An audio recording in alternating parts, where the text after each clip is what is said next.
just so we can get out of here. Wait till he's done. Hmm?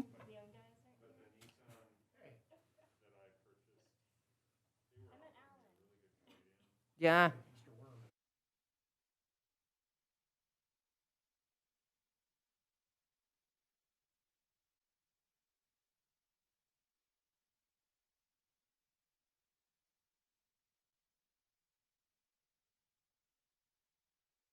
Six, 2022 Planning Commission meeting to order. Did you want to do the roll call? Yes. Chair Elaine Barton, Here. Commissioner Patrick Blees, Here. Commissioner Eric Brana, absent, Commissioner Rick Gelbman. Here. Vice Chair John Mungy, Here. City Council Liaison Lisa Wong, Here. and Andrew Weiss is absent. We have Eric Zweber is not attending tonight. Brandy Howe, planning consultant, is here, and then myself, Lisa Ritchie, is the planning secretary. Okay, thank you, Lisa. We have a quorum. So first item of business is to adopt the agenda. Anybody want to make any changes, or do I just have a motion to adopt the agenda? Moved by Rick. Is there a second? Second, John. Second by John. I guess we need, no, we're all physically present, so we can do the vote here. Excellent. All those in favor, say aye. Aye. Opposed? None. Right, that's done. Then approval of the December 2nd, 2021 meeting minutes. Anybody have any changes or corrections?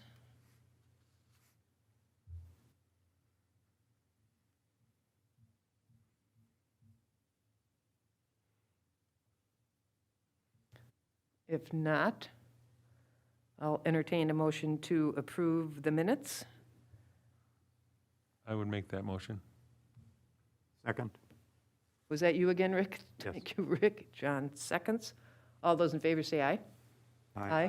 Opposed, none? It was Right. Patrick and Rick. Patrick. Oh, it's Patrick. Yeah, Patrick. Oh, okay. And Rick. Yeah, you can't tell because mouths don't move. I know. I'm trying to watch, and it's like, why am I bothering? When you asked if there were comments, I was thinking we're all used to Zoom meetings where if it's silent, it's silent. Yeah. It means nothing. That means that there's no comment. Well, see, here you can physically raise your hand, too. Yeah.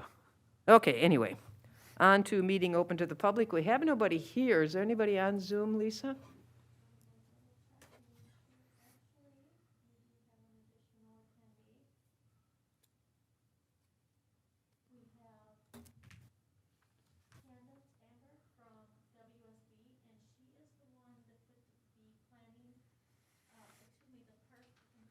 Oh, okay, so she's, okay. No other attendees? Okay. We have no public hearings, so we'll move on to the first item of business, which is to review the park improvement plan. So you said Amber is going to, or she's just available for questions. Are you going to run through it, or did you just want input? If people have read it, how do you want to handle it? Yeah, let's run through it, and if you have questions, Candace will be able to answer that. I will take notes Okay, so that we can forward those recommendations back to the Park and Rec Commission. well, just to clarify, the reason the Planning Commission reviews it is really primarily for consistency with the goals in the comp plan. So, probably not going to get into a great deal of detail because it's a higher level review. We don't have to go page by page through it. I don't see the need. If people have read through it and they had any things that stood out to them or had any questions, I think that would be, what we'd want to discuss, but we certainly don't want to, try to reword or change everything. I mean, I had a couple things that just struck me at a high level, but anybody else have any initial input? I do. Yes, Rick? Actually, it somewhat comes out of the master plan sessions that we've been going to. And one of the things that has come up repeatedly in that conversation is how do we deal with vacant lots and kind of less formal kinds of park types of situations. I do want to start by, I want to say, I appreciate the work that they're doing, the Park Commission is doing in terms of, keeping our parks nice and really covering that and managing it well. And I guess on 15 of 170 in our packet. Maybe you could put that up, Brandy, or whoever has that on their Yeah. laptop, just, They talk real broadly about kind of the three major purposes, and I didn't see it really covered there. I see their focus, and I appreciate that, but somehow I think we need to be coordinating that part of it as well. that was one of the things that occurred to me is because I went back and looked at what's in the comprehensive plan as well, because the big drive in the comprehensive plan, or something that was totally new in this latest comprehensive plan, was the resilience chapter. And that gets into livable cities, healthy populations, and I just went in and looked at it, and I printed out a couple pages because I thought this is really the key element, which is connecting people and places. Yep. And fostering, it says fostering a healthy community, park and trail access, multimodal transportation. It all links together with other elements of the comp plan as well. And I think to stress that more so than, and I understand this was just kind of tweaked from the prior plan. Right. Which is why there's so much about the economic piece, but that really isn't the key element in the new comprehensive plan. Okay. Let me ask Candace if she has a comment on that, and then we'll let Brandy share. I don't have anything to share, but she had asked me to share the screen, if you want to. Oh, yeah, just if somebody points out a page, then it's easier if we can all Yeah. see it, and especially if somebody watches this after on, too, then it'll be on the video. That was on page 15. Of the packet, Yeah, yeah, 170. Page 15 of the packet? Yes. yeah, of 107. Well, the new packet's slightly, or is this new packet slightly larger? We got an addendum, Yeah, Yes. yeah. thanks to Lisa. Yeah, all my notes were on this one, so I didn't redo those. 15. And, connected in with that is the trails. Yeah. And how they connect in. Yes. You were Yeah. talking about that a little And bit. connections to But it's kind of downtown, that same type but of- also other, Yeah. Yeah. even connecting the parks with schools, with churches, with people, with places people would go and potentially not have to drive. Just, again, that whole walkability as a benefit, a health benefit, and, healthy lifestyle, that Yeah. kind of Yes. element. And that was the big piece in the resiliency chapter. Yeah. And transportation as well.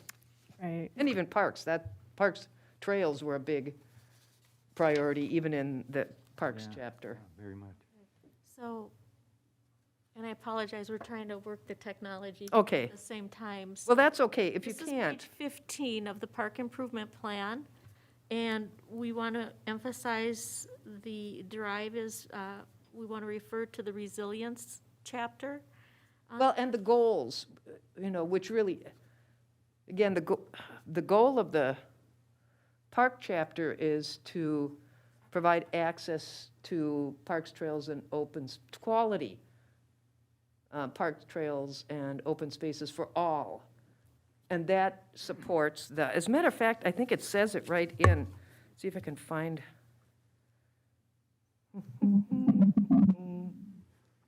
Well, Oh, yeah, it's part of the city's vision to provide connectivity between people and places. Does that make sense to you, Candace?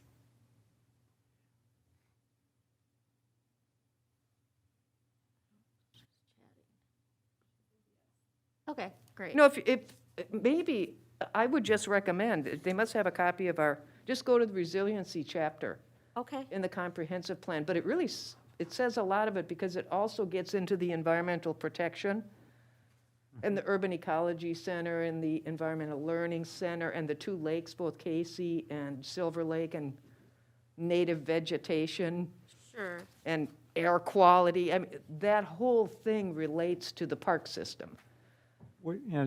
as well as for developers and attracting developers. Yes. There's the last paragraph on page 17 of, from the packet, also talks about it, but it isn't really, set up as a purpose or Yeah. priority. Well, and again, I think, sometimes all these things play together. Yeah. So you kind of Yep. focus on, there are a lot of things, I mean, roads, obviously, that's a plus for developers that we have roads, but that's not your focus for certain elements, and I think that's why. You could have just 100 items, benefits and how they all work together. But I do think for this particular piece, that's really the more important element, more so than the maintaining property values. I mean, yes, that is a result, but the health of the people and the community, I think that hits, I think, closer to home for people. I would agree. I'm making a note to refer to the resilience, Well, just grab some language out of there. yep, Some descriptive language. I think it does a really good job. I think the transportation does too, but that's so much longer that the resiliency was a little bit shorter, so I thought it made it.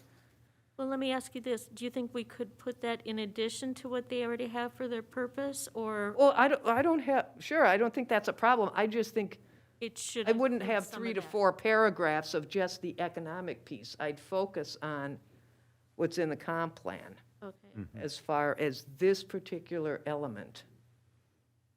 okay, and that's fine, I'll certainly pass that along. No, Candace did say, her response to that was, I was just asked not to do any planning work, so that is why it was not included at this time. She was just asked to make revisions given by the parks, and so yes, that can fairly easily be incorporated. Yeah. Um, Yeah, we're not So, saying yes. change, take that whole thing out. It's just, I think wanna that include focus it. is really important. Important, absolutely, yep. Yeah. And I know Candace had indicated that going forward, and I'll let you speak on to this, Candace. I know that the way our previous park improvement plan was not ideal, and yes, we originally did because we didn't have a template. Other than that, we did kind of go off of that and just update the information. Yeah. But I know she had a recommendation for going forward, and probably within a fairly short time frame, wasn't it, Candace, that you were going to recommend? I'll let you speak to that. I don't remember exactly how you had stated it.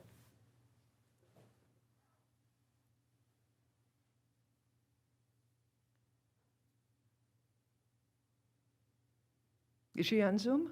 She is on Zoom, but she's just corresponding by chat. Oh. I don't know if her microphone is. Oh, okay. Um, Is that what she got into in like the concluding section, the implementation portion, was that? 'Cause Yes. I thought that was Yes, it was. I thought that was exactly. really a good Okay, yep, conclusion and pathway yes, and she did confirm that just. going forward, that, Yep. because I do think it's been hit or miss Yes, for quite some time, and it is important to have a plan, and that's why, just to reinforce, what Rick was saying too, is that's how you make these things happen and come together, and absolutely. come together when you're looking at the entire picture and what your goals really are. Yeah. And I think that's, the purpose should be getting at the goals, At the goals, absolutely. not at what the outcomes, like I say, economic and that kind of stuff, but more the goals, which is lifestyle, multimodal transportation, connecting people in places, livability. And I think there will be some overlap here with the downtown, or downtown master plan, the redevelopment master plan, and how this is all gonna come together, and we don't know how that will all work out Yeah. going forward. It's probably just gonna be when the opportunity arises. It's been discussed in our redevelopment master plan meeting that Yeah, we would like to have. so excuse me, anything else, Rick, that, Yeah, this is more of just a content type of item on 49 of 170. Basically Casey Lake Park. I've recently been hearing a fair amount about the aerator and the water quality, Yes. and I didn't see that mentioned at all. And I think that'd be worthwhile, at minimum mentioning, because there's a lot of people over there that are very interested in that and are working hard to make improvements to the water quality. I know in the packet it shows that it's blue, which was nice to see again. Tracy Lake. oh, is it? Yeah, the picture on here is 2010 and it's all blue. Oh, yeah, it hasn't been blue for a while. Huh. That's unfortunate, although supposedly it's healthy, it's just, It's terms of the water healthier than it quality. was in the past, but the appearance the appearance isn't is, a Yeah. pleasant Unattractive. reason, yes. Towards the end of the summer, I've seen people out there, mhm. in their little boats. Harvesting, Yeah, yes. but the other thing, now that you mention that, there was a comment somewhere in the plan about Colby Hills needing a retaining wall. Yes. And wasn't that part of the plan, the playground change plan anyway? But I didn't see that mentioned in there either.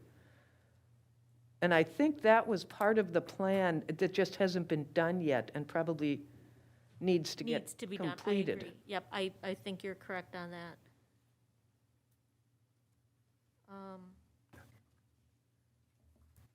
Just one little thing on this, this chart that shows, it's page 50.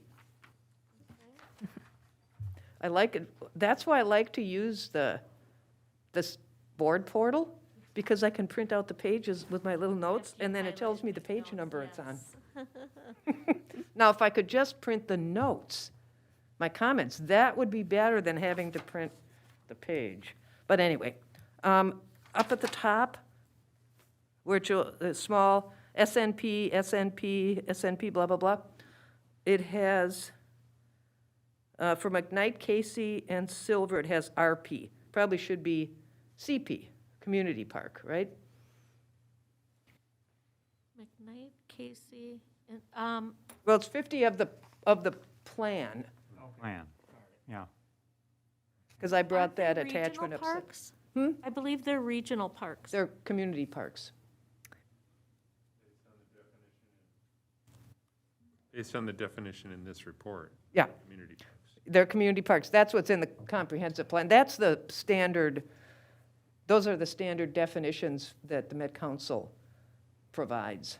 So they're referred to, yes, as community parks, and that's, For the Met Council? well, and in the comprehensive plan, too.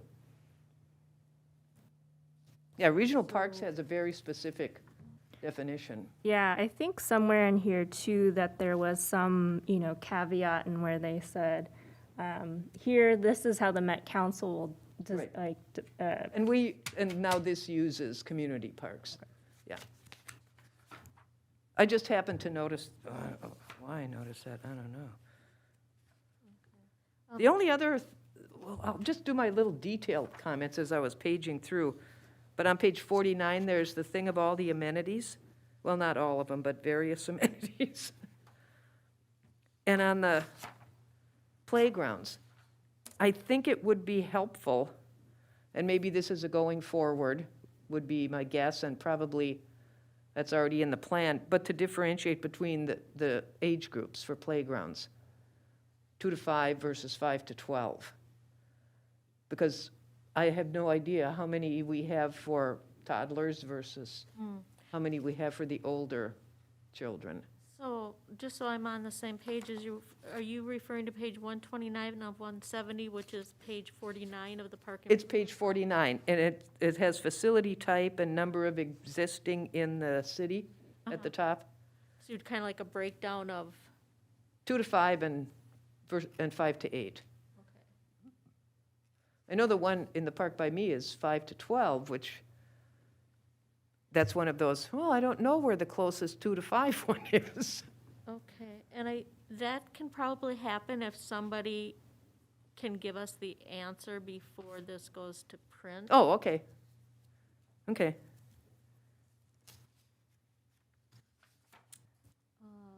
And Candace did say, she did agree that they are community parks, and she stated that the chart does need to be updated, and she said, we changed the plan to be specific to match correct designation.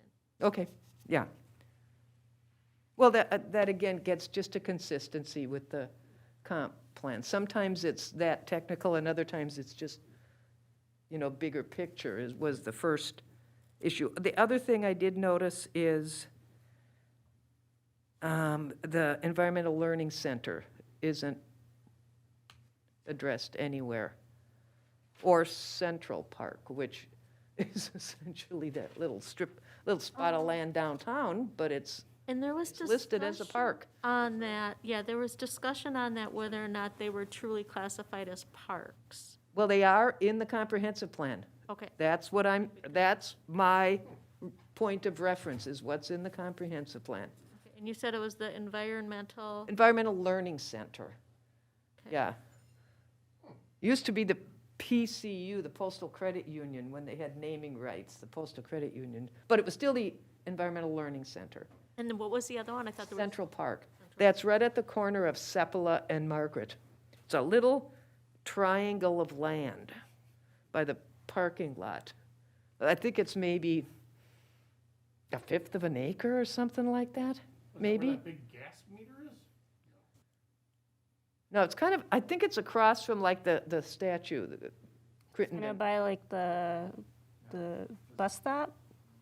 Yeah, South of the Yeah. dentist office. Didn't know that was there. and again, it's just to make sure we don't just not Yep. address those. I would think the Environmental Learning Center is probably similar to the Urban Ecology Center, although it is the Environmental Learning Center has a great deal of language about it in the surface water chapter of the Okay. comprehensive plan. Why do I know that? I searched.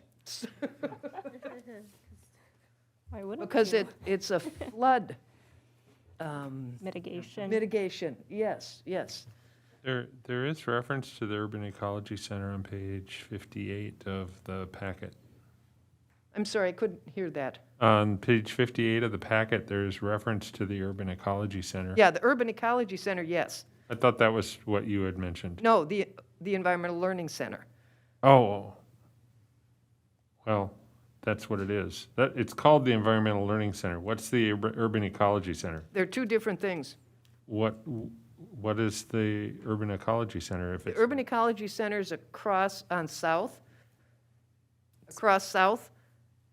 by, Behind the bus, the school bus. yeah, behind the school bus, where the parking. Gateway Trail is. I didn't On know it McKnight. was- The Environmental Learning Center is on 11th, across from Target.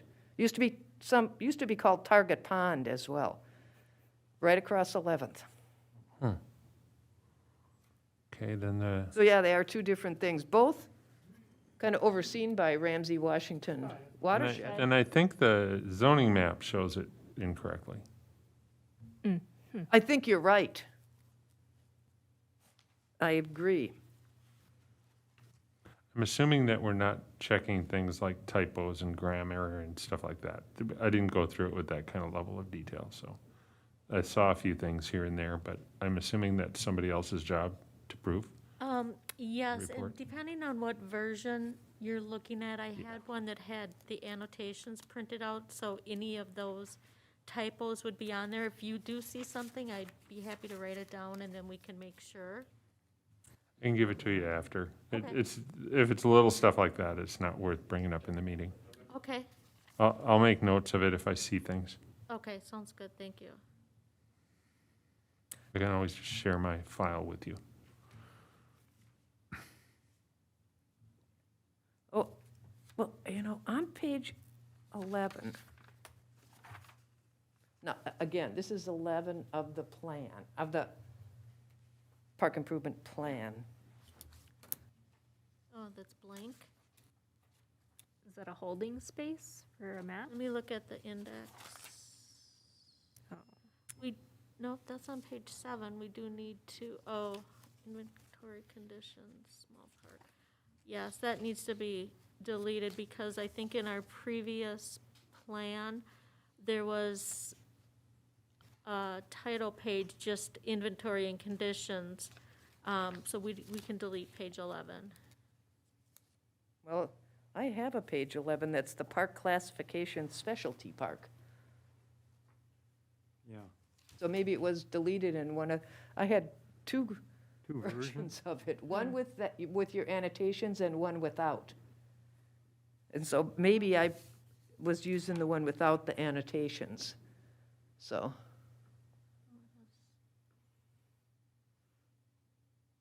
That might not be the one in our packet. I think ours has the annotations. 7, 8, 9, 10, 11. But it was hard to make my own annotations when there were already annotations on the page. I know, my page 11 is park classification specialty park. Okay, so this must be the one that you're referring to? Yes. Yes. And I was, the fourth bullet under prescription, Yeah, and this is, maybe it's just that, for some reason, the last sentence just doesn't, service users from outside the local community, that I just don't, I'm not exactly sure what that means. But I do think maybe we could make the point on that one that both Rotary Park and the Urban Ecology Center are located along the Gateway State Trail, which serves as an access point to the downtown area. I mean, I think that's the bigger Well, as Point. well as Rotary Park. so we have Rotary Park, and what were the other two? Rotary Park and the Urban Ecology Center. Oh, just those two. Okay. Yeah, they're both located along the Gateway State Trail.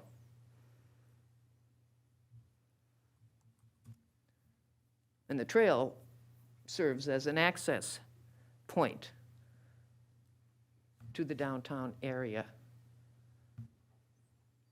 We've talked before, well, at least I've mentioned before, kind of disappointment that we haven't taken advantage of making those connections into downtown when they, when the opportunity might have been there. And I think this is why something like this and getting this in a document Yeah.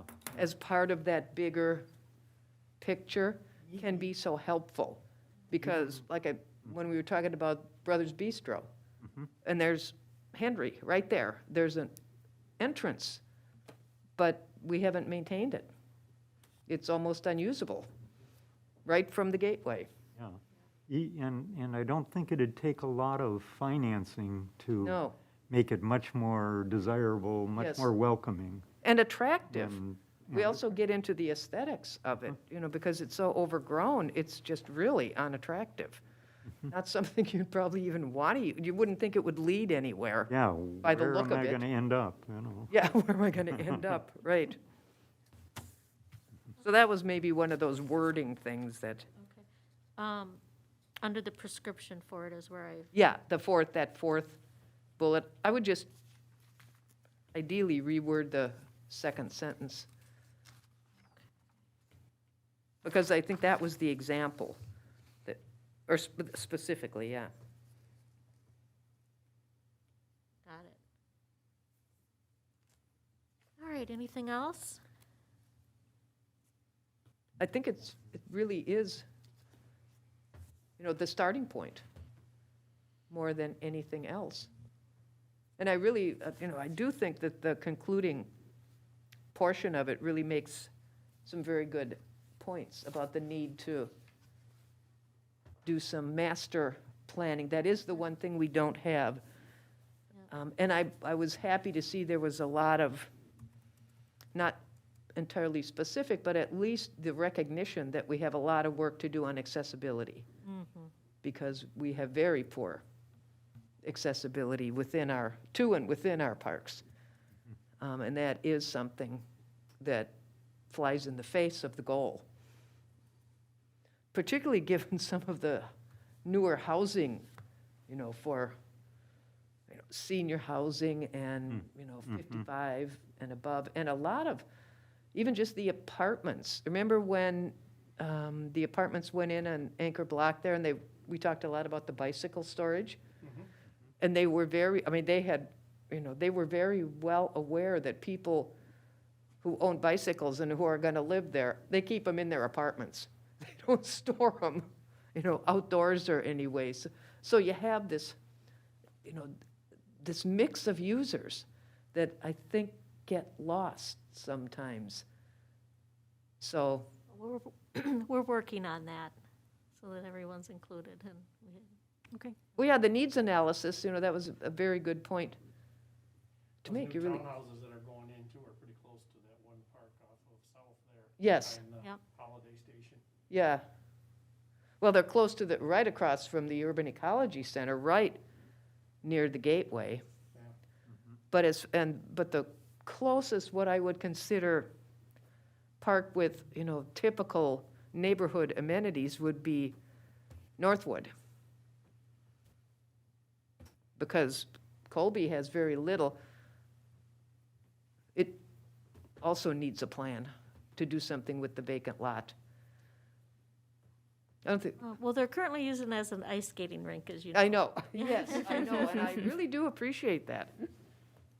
Like I say, I've already seen it in use. Yeah, well, it was requested by some neighbors. Yes, I know, Oh, so you knew that as well. at the neighborhood night out. Okay, well, it did circle back, and, So there, it would be used, it's just, it doesn't, it's a tricky one.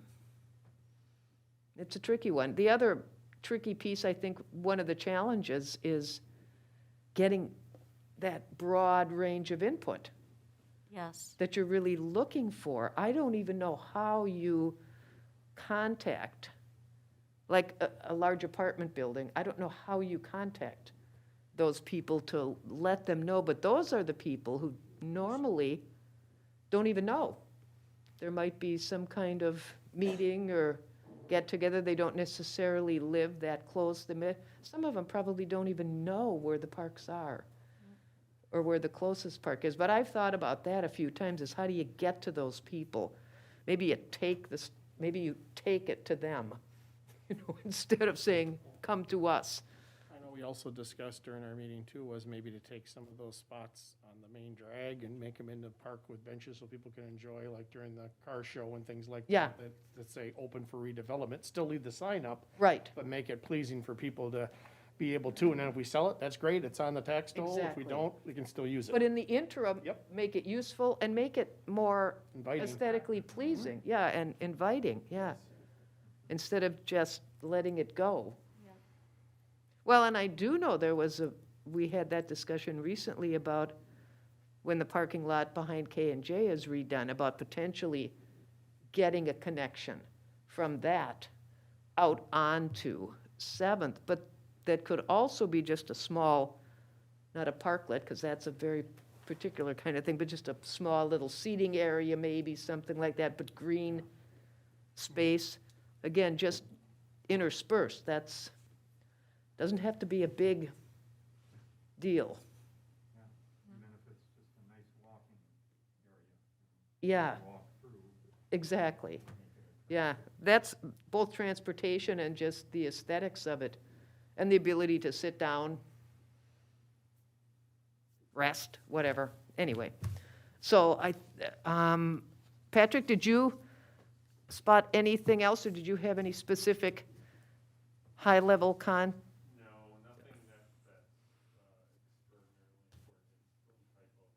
that's Okay. Well, if you did spot any typos, you can always email Lisa, and that, she can forward them on, right? Yep. Yep. I might have spotted one or two and didn't write them down or something, but, because that wasn't what I was I worried would about. create more of them if I touched it, so. Yeah, I think, like I say, I was really,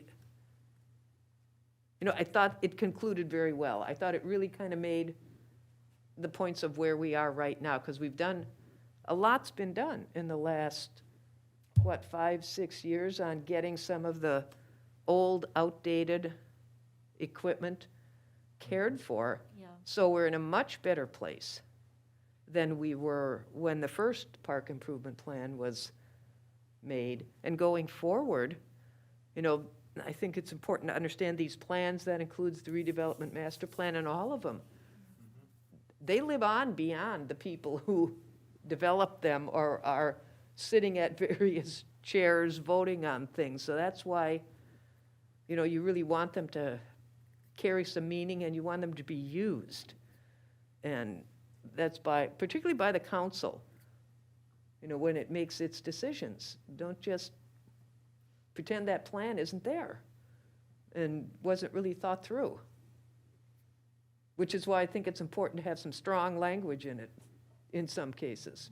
And I think the concluding portion really makes very good points.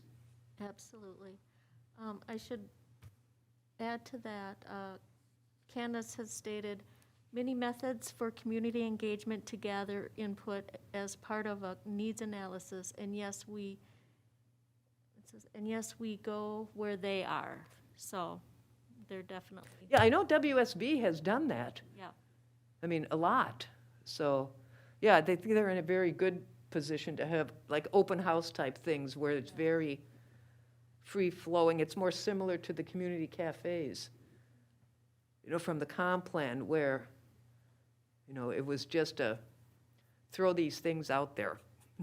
Well, one thing I can say is John Stark, our new city manager, who just joined us on January 3rd, has a background, as you know, in EDA, but he actually, I just learned this, he was a certified urban planner. So he's got that education. Excellent. Yes, yes. That's very helpful.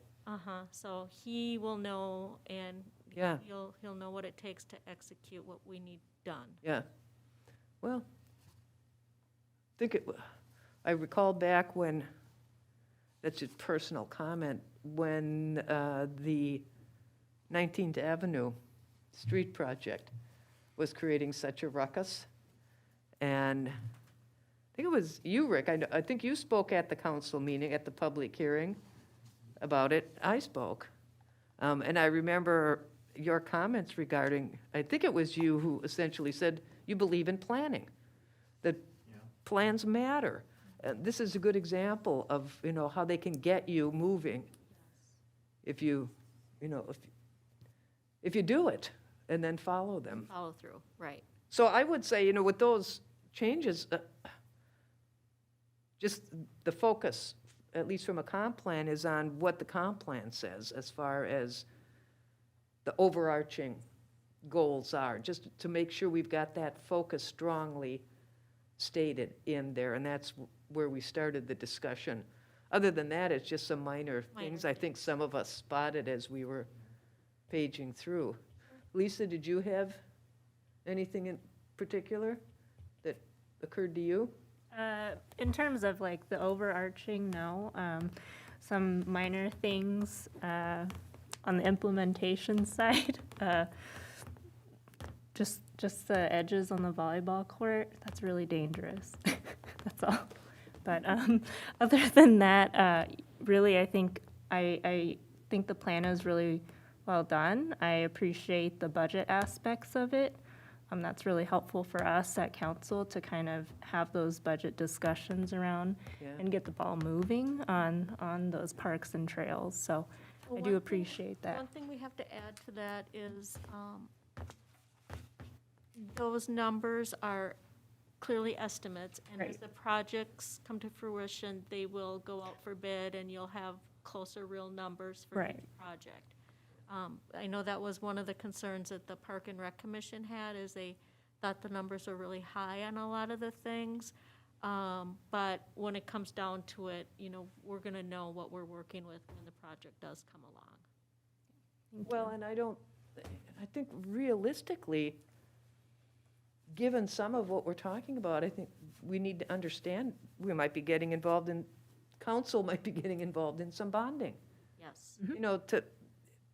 If you really want to make some things happen, if they're important enough, you don't just say, well, it's too much, so we'll scrape by and do something else that's not going to get the city where it wants to go. So some of these, I agree, the costs look high, but I also think that the council and probably the park commission isn't entirely aware how much some prior projects have actually cost. Sure. Because the money hasn't come out of the park fund entirely. It's come from other pieces Yep. of the city budget. So, they didn't seem unrealistic to me, at least for some of them. But, I don't know all the details. But they also included, I think there was a caveat in there that the work was being done by bonded contractors or something like that. And I think in the past, we've tried to rely on Public Works to do it, which, again, sometimes that's nice, but that costs money too. We just have never factored that cost in. We've just absorbed it out of the salary budget. Well, and having those costs, also opens up the opportunity to potentially pursue a grant Yep. of some sort, which is really nice. Yep. Here again, John Stark's background will really help with that. Yeah. Absolutely. It just occurred to me, I had one detailed question. And that is, Polar Park is identified as a small neighborhood park, correct? I think so. I saw that somewhere on one of these pages that I had to print out. Yes, Okay. page 13. Okay, and my question was why? Now, again, I'm looking at the comprehensive plan, which has the chart of all our parks and open spaces and trails, and it shows Polar Park at 2.83 acres, which is larger than Tower Park. Well, it's bigger than Tower Park, which is 2.67. Now, there may be a reason. So I did correct that, it's 2.27, is what I found out, the exercises. Candace, do you know if the category of park is it identified by, is it actually off of the acreage of the park? Or how are they classified?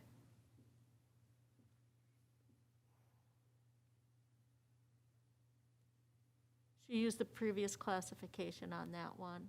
So is it classified by acreage? Or how are they determined?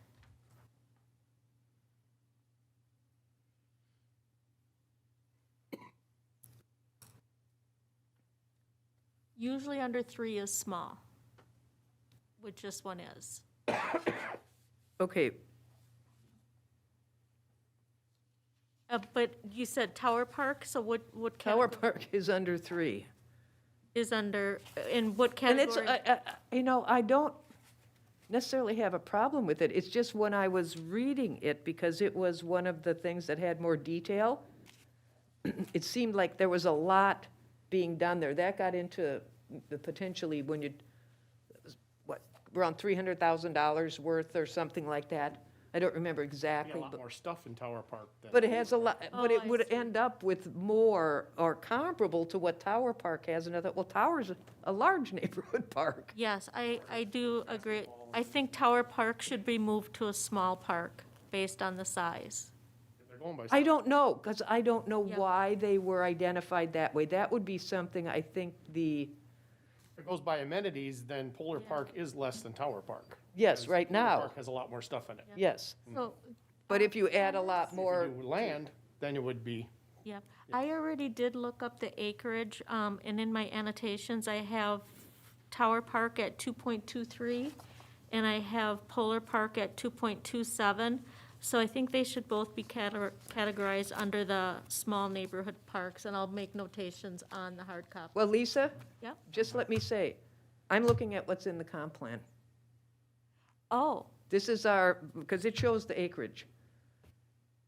okay, well, I looked this up on the county map, so No, I'll I have to would, look I at the guess comp I plan. would go with the comp plan if I were you. Okay. Just for consistency. All right. Pardon me? what does the comp have it at? It has Polar at 2.83, because in some cases, it might be that there's right-of-ways in there, or goodness knows what, but, Sure.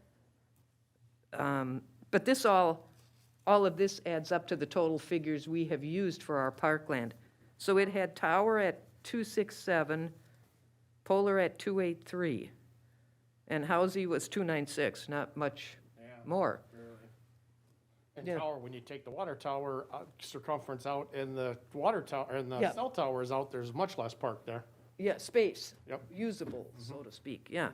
They may have a different criteria. That's they're what I'm using thinking it besides- is. Yeah, that's what I was saying. I just don't know how that was done, but I just thought Regardless, maybe we should that be could get consistent with clarified the somehow. comp plan. We should, don't, Especially if we're going to add a lot more okay, to Polar, I guess. okay. It just, for some reason, popped in my So- head.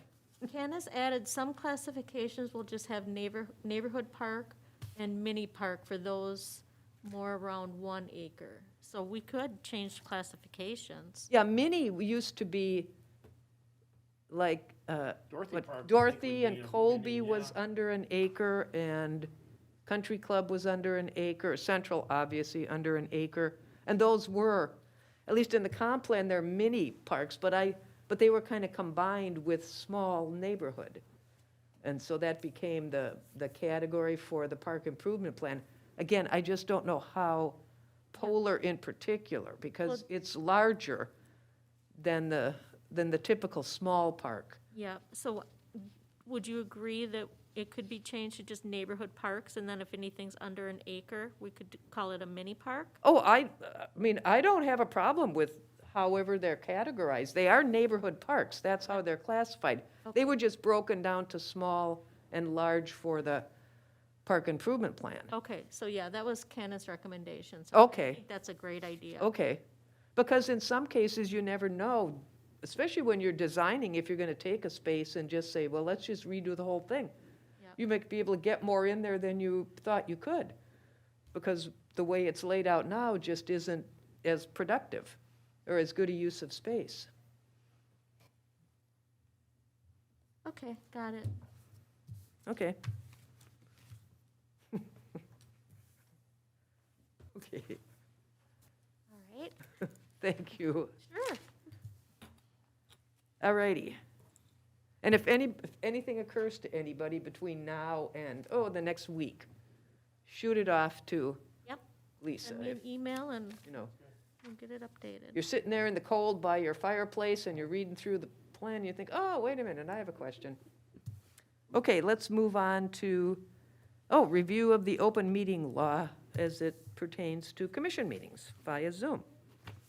All right, thank you for joining us, Candace. Yes, thank you, even though we couldn't hear you or see you. Now, and we'll move on to.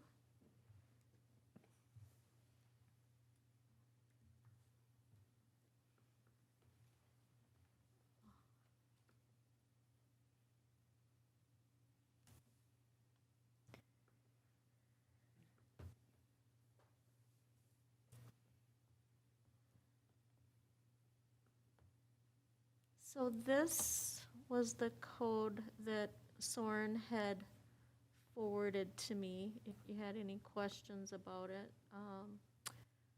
I also included in the packet a couple of emails that I received for specific questions that came up along the way with different commissions. He noted that individuals cannot vote on items via Zoom from their home. And then one other thing that we talked about was the location of the person attending remotely must be documented in the notice. Must be an open public, or open to the public, such as a hotel lobby, library, or something of that nature. And all votes must be conducted via roll call. So if they're at home, even if you do a roll call, they can't vote because that's not a open to the public location? I mean, essentially, they can't participate. Correct. So that was, we were able to do that when we were under the governor's mandate. Right. We had to Right. operate differently, but now that we're not, you cannot vote from your Okay, home, or via Zoom. okay. Is the legislature going to be looking at that as something to change? I Based- haven't heard that. I would have to imagine if COVID continues, that something will have to be done, or maybe we'll go back to Maybe the, locally. right. It seems Right. like there's a lot of learning experience that we've had with it, and there could be improvements, I think, that would make it more accessible to people. Yeah. Yeah. We need to start a lobby on that one. All right, get on it. Well, I think, yeah, I mean, I like that we're continuing, that the, council is continuing, and we're continuing to at least have the Zoom access for people. Yes. Because and to have it available on YouTube, because not everybody is always available the night of a meeting, but they might still be very interested, or they might hear something or read something in the newsletter and think, oh, I didn't know about that, and want to go back and check it out, and see what happened, or, why somebody made a decision they made. So I just think it's such a great tool. But yes, I don't think, I understand why the people who are conducting, who are members of the commission, they do have a different responsibility, to show up to the meetings, I guess, whenever possible. And I actually had asked Lisa about the voting, because I recalled when Patrick was traveling, and I remember when we did the votes, we were just doing the voice votes, and it occurred to me, I have no idea if Patrick even voted. It's interesting to note, I think, in Soren Maddox's email, looks like it's an email, that location and person attending remotely must be in the notice and open to the public. And that's public places. It's a hotel lobby, it's a whatever. He makes specific reference to can't vote from your home. Right. So it looks as though you can vote if you're in a public place and it's Yes. published. You have to be in a public place, and voting publicly is really what it boils Yeah. down to. Yeah, where people can go if they want to. Right, So you could vote from the Grand Jamaica Hotel right, lobby yeah, if it were published. I'll see for you. I'll take that assignment on. yeah. Katie, but you'll do it. At the bar. Try it at the bar. Yeah, All right. the As long key as is as long as you can build the expense. acting in public. Right. That's the bottom line. You have to be acting in public. I just wanted to get that clarification because I thought, oh, I think I'm probably doing this wrong. You're not the only person that's been, yeah, we had this question in the Arts and Culture Commission as well. Oh, did you? Yep, I think every commission. everyone, yeah. Well, I think people kind of got into, hey, this is kind of handy. I can just Yes. attend from home. Yes, yes. Well, And the other thing we learned this week, when Candace wanted to participate by Zoom, I wasn't sure if it had to be published on the agenda prior of her being in attendance via Zoom and list her location. But that does only pertain to the commissioners. Yeah, or council yeah. members. So not staff or, okay. the public body, so to speak. Yes, yep. Yeah. Thank you for looking Thank you for into getting that clarified. Yeah, let's see. Okay, and then now old businesses to review the draft sign ordinance. Let Brandy take over. That's you, Brandy? Yes, it is. I have a brief presentation. Do you have your, is there a mic by, do you have a Oh, mic? Here, no, I can use this one. you got that one? Just make sure it works. Yep, it does. Try to be louder. I have a brief presentation that Lisa's going to bring up here. This is mostly going to be, I would imagine, a discussion about where we are and where we're going to go with electronic signs. Let me refer to my notes here. So what you received in your packet was the latest draft, and I tried to make it evident what has changed and what has been retained based on our conversations in the past couple of months. So one thing of note was that I thought that it would be prudent to change the location of the sign ordinance in the overall code. And so I suggested making it its own unique chapter. So instead of being a section within the zoning ordinance, it'll be a chapter within the land development code. And so that has been included, and if that is acceptable, we'll just keep on going with the numbering scheme as proposed. And the other sections of the ordinance that we've talked about and have more or less, gosh, that sure is small. I need to make my font bigger. Actually, I'm trying to get my view for the full screen. Oh, if you, I thought it was this icon right Yep, there. it is. It's Not not doing it? working, no. oh, Oh, wait. Yeah, no, it's not.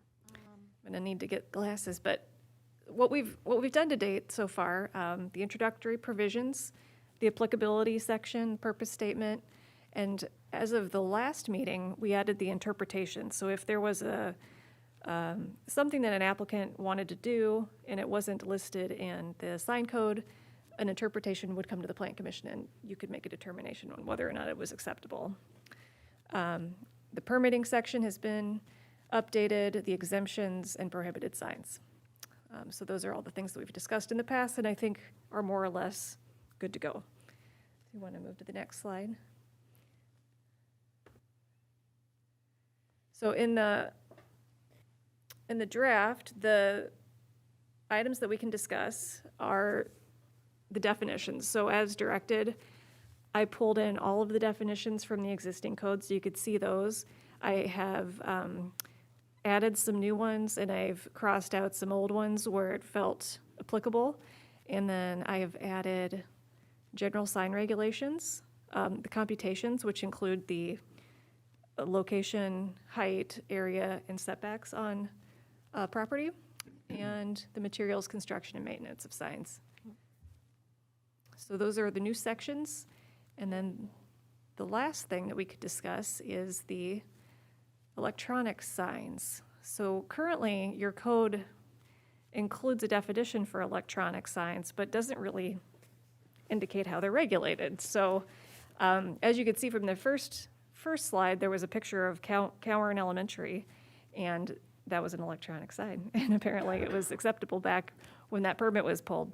But it would be nice to get some rules on the books to indicate exactly where we want them, what kind they are, and how they function in terms of message color, how they transition, and that sort of thing. So I included a little bit of a report in the memo about electronic signs, and a lot of the information that I pulled was from the International Sign Association, and I included a link to their website, and they had some pretty handy videos that kind of demonstrated what the differences are in terms of message hold time and also the different transition options. So I included a link in this presentation for all of those if we wanted to view them. But at this point, I think I'd just like to open it up for discussion. Any questions or comments about the draft? Did you want to, right now, just discuss the electronic signs, or did you want to discuss all that you presented now that it's kind of starting to get filled in? Yeah, I think that wherever you want to lead the discussion is fine, but ultimately it would be good to discuss everything. Okay. So what do you all have questions, concerns, comments to make about? I have a wording issue on 154 of 170. Which page is that? That's page, No, I mean, what does it have on it? it's got pictures of signs at the top, First Bank on the left Okay, of Kansas. maybe you could put that up? Yep, 154, did you say? Yes, yes. And it's relatively minor, but it changes the meaning significantly. Let's see, it looks like third last line, further staff recommends the message dwell time be limited to 8 seconds. I think we want a minimum of 8 seconds. And Oh, that that ought to is be important. listed in there. So maximum. If the maximum is unlimited, if they want to leave it the same for a day or a week or a year, that's okay with us. It's just, we don't want it changing more rapidly than 8 Correct. seconds. Yep, okay. Thank you for that clarification. So we're changing It- On that same page, in that same paragraph, the recommendation is to prohibit electronic message board on pylon signs. Do we have any currently on a pylon? What's the Dairy Queen sign on? Is that a pylon? I was wondering if you maybe took any definitions from the ISA No, I did not. guidelines, because there might be some good things in there too. Just, like I said, a pylon sign, my understanding of a pylon sign is it's on posts. That was mine too. And a monument sign is set like this piece of cabinetry here on the ground, on a foundation. Yeah. But but a if you look pylon at- sign is on posts, one or more posts. And I believe the Dairy Queen sign is in fact a pylon. I by that I couldn't definition. remember what it is on. Yeah. I'm gonna, The sign at Casey Lake Park is a monument sign. Pardon me? Casey Lake Park is a monument sign. Yeah, yeah. No, I was thinking of the ones that are in the air. You've got the gas stations. Yeah, You know, the two holidays have them, certainly Hy-Vee has one. And I remember spotting, I hadn't seen the Dairy Queen one before, but I was sitting at the light and thought, oh, when did that go up? Used to have the one out front where they changed the letters. Yeah, yeah. The new owners put that one. But I've never really looked at what it's mounted on, so I don't know. I mean, I guess my concern would be, we'd be creating that as a non-conforming sign. so to be clear, you're saying that the Dairy Queen has an electronic Yes, sign it's now? got an electronic screen at the top. Okay. I applied for a permit for that. Pardon? Well, hopefully they did. You can check. Hopefully they did. When did they change it? I don't know. About 3 years now, I think? Has it been that Oh, okay. long? It would have been long before my You're time. like the DQ historian. I didn't see it in the permits that you provided to me. Okay. I only noticed it because it changed. Mm-hmm. You know, it was one of those where they had some kind of almost animated thing going on, so I noticed it. Otherwise, I just don't usually pay much attention to those things. Yeah. But and the reason that you would recommend prohibiting them is? Aesthetics and safety for vehicular traffic. If you've got a lot of activity, visual stimulation, I think, I don't know if this is scientifically proven, that it's not as safe for pedestrians or bikes or whatever if you've got too much going on in the streetscape. Okay. I would just like to, so It's pushed Patrick, back quite a bit. what would you say the holiday sign, what sign would that be? That would be a monument? It would be, no, I think that's a pylon. I think so. It's a I free, think both of the holiday stations have pylons. that's my thinking as well. And now I'm trying to think about the IV. The IV probably is as well. Oh, So I'm yes, looking Or at the, the holiday. I'm sorry, the Quick Trip. the Quick Trip, yeah. Thank you. Can I get a clarification here? The holiday station that's just up here on Margaret Street, is that one that we're Yeah. referring to? I don't know how up to date this photo is, but they have a pylon sign, and the only thing that's digital on it is the gas numbers. Am I incorrect, or is there a different sign out there? There's a sign that has a digital board, Display. so to It's not speak. the They don't full change the price? message a lot, but there is one. Because they weren't allowed to when they put it in. That was the first one I think the city allowed, and then, Oh, I just changed it. If you look here, this is the old Dairy Queen sign. You see, there, yep. So then they changed it to one where they connect electronic, so I'm looking at Google. So now it has ones where words come up like a regular, Yeah. like Collins Yeah. sign would be. Well, now look up the holiday. This was done November of 2016, this photo. So I stand corrected. I had to zoom in closer. It wasn't showing up. It is on the holiday sign. It's right underneath of where the gas prices are. It just is not.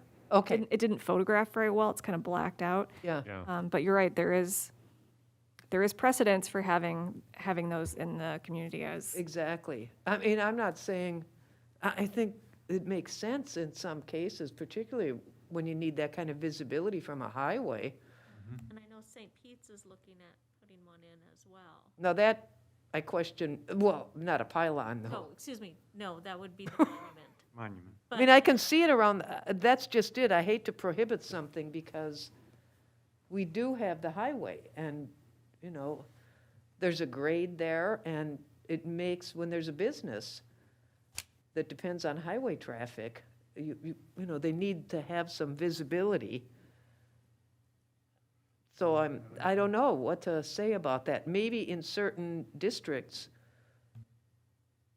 it would be okay, and in others, it wouldn't. You know, I don't think you'd want one in the middle of a residential district, but I don't think we're going to allow pylon signs there anyway. Right. Yeah, it's a community's choice, and I think that you're making some pretty good points, that those districts that would have businesses that would be fronting the highway are gonna have those zoning categories Yeah, that would allow for that type of signage anyways. yeah. So I think it's just a recommendation. We take our direction from planning commission and council. Any, Well, that Cowan one, that's nowhere near any kind of a traffic area. It's just school. yeah, and that's a monument one. Yeah, and that's probably what St. Pete's is looking at. the same Yes. thing. Yeah, I would guess, imagine. yeah. Yes, But it's gonna light up. yep. Well, and that, what's the And What's is that the more church on- safety issue on, is McKnight? the words, They've North got- Haven now. North they- Haven? No, yes, they've got one too. the location of it being up. Why, I don't know, because they always have very short little messages, but, you know. All over the place. But it beats going and changing it by hand, I guess. Brightness and the Yeah. just Okay, stimulation from all directions. I'm closing Dairy Queen now. I'm getting hungry. maybe they deliver. Yeah. You could, you know, You don't text What them. do they call it, dash door, DoorDash? DoorDash. Yeah. You don't have to worry about it melting No tonight. kidding, they come even harder than it left with. Well, I want to get some clarifying questions, if you don't mind, because I did write down some questions. And I know we've gone over this, but again, sometimes the more you look at this and the more it starts to come together, it still raises a few questions. So on page, well, it's page, in the definitions section, it's the third page. I don't know what it is in the packet. I apologize. Is there a page number in the bottom? No, because I just accessed the Oh. document. I didn't do the entire packet. Page 1, you said? It's the definitions with, it's the third page of the definitions. It's page 155, Thank you. the packet. I just had a question about, we still have definitions for construction sign, directional sign. And I guess I'm wondering why.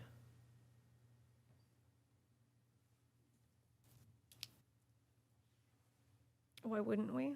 Well, isn't that really, again, isn't that just context-based Oh, the way? context. I mean, do That's a we good- need them? Aren't they just potentially a type of temporary sign? The construction sign would be. Yeah. Directional signage would not. And, So think of. but that would be a, trying to think of what kind of sign that would Think be. of a drive-through, that has multiple entrances. So enter here, exit here. I would call that a direct. Don't we have that somewhere else? Or is that in the permitted things that aren't, require a permit? Oh, on-premise sign, potentially. Oh, that's right, we also have political sign, which we probably don't need. I'll have to go looking for that later, but it did occur to me that the whole, distinction was if you have to read the sign, then it's content-based. Yes, I think I understand what this is getting at. I'm just not certain. So just something to toss out there. Yeah, I think that one's going to take a little bit of noodling on my part. Yeah, Political sign and construction sign, I think you're correct. Those could probably go yeah, out. because those are just a kind of temporary sign.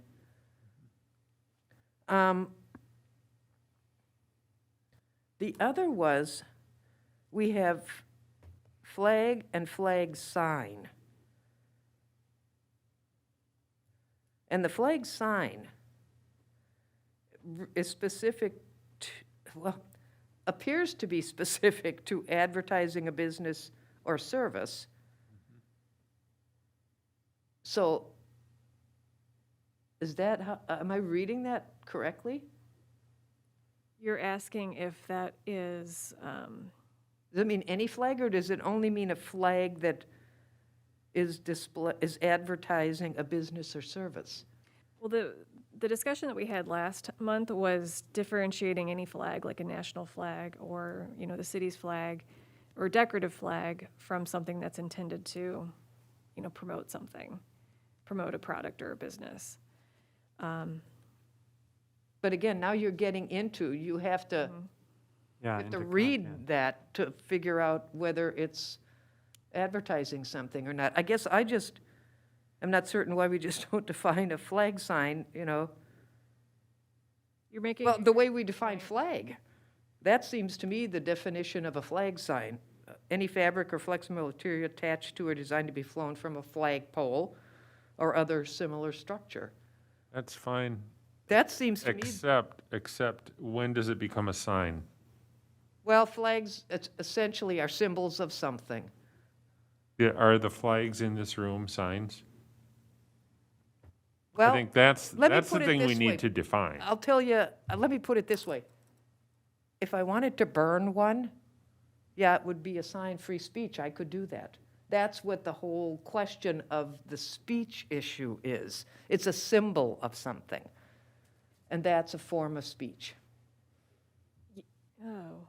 I mean, that's how it's interpreted anyway. Can we take a step back from that comment? And I think I may have a solution. So if we remove flag sign definition and then simply refer to the new definition for sign, if somebody puts a flag out that's intended to promote sale products, goods, or services, then we would regulate it as a sign as opposed to a flag. I think that's the right way to do it. Whether it's a flag or not, if it's advertising this Then it business equals or a sign, product or whatever it service, is. then it's a sign. Okay. Well, I think the reason we defined a flag sign is because it is, a symbol, so, which it's a form of speech, and you want to allow it. We don't want to prohibit. I think you want to define the flag, I don't, and then you want to define a sign. I think flags, I don't. And I a think you don't flag need to can be a sign, but it isn't always a sign. I think that another. Isn't that kind of where you're going, Brandy? Yeah, yep. And I think part of the reason why this is so confounding is because it was in your original code as one of the exemptions. We could just take all references to flags out. We're going to exempt any flag that's not a sign. It's not applicable to the sign code. And then the flags Well, that you're going to are exempt the signs- ones that don't meet the definition is, I think, how it's worded. I'm suggesting now that we just take both of those definitions out. Take them both out, because you don't need to define a flag because a flag is exempt. And then if we define flag sign, then we're being too, Then you're being more specific than you need to be. right. How would you define flag sign? The way it's defined now? We're gonna potentially take the definition out completely, and then just refer to the sign definition. So anything And that's refer what? to the sign definition. Okay, so, So if somebody has a flag on their property that's acting as a sign, how would you know if it's acting as a sign? because it's promoting a product, good, or service.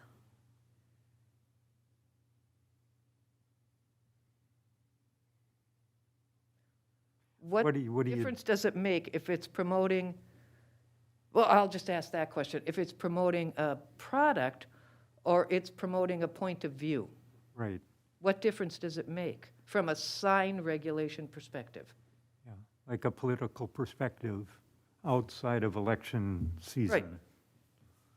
What difference does that make, again, from our, just from a regulating of a sign that can be a, distraction or something? I'm That's not- what I'm trying to, I'm trying to grapple Understand. with your question. So if I have a sign that says free pizza on Saturdays, how is that different than a political sign? Is that the question? or from any other, just a sign expressing a point of view about something, or a flag. I mean, that fundamentally gets to what can and can't we regulate with sign ordinances? Yeah, I mean, why would it matter to us why would we regulate it only if it's advertising something? But not, a product versus if it's expressing a view, based upon why we want to regulate in the first place.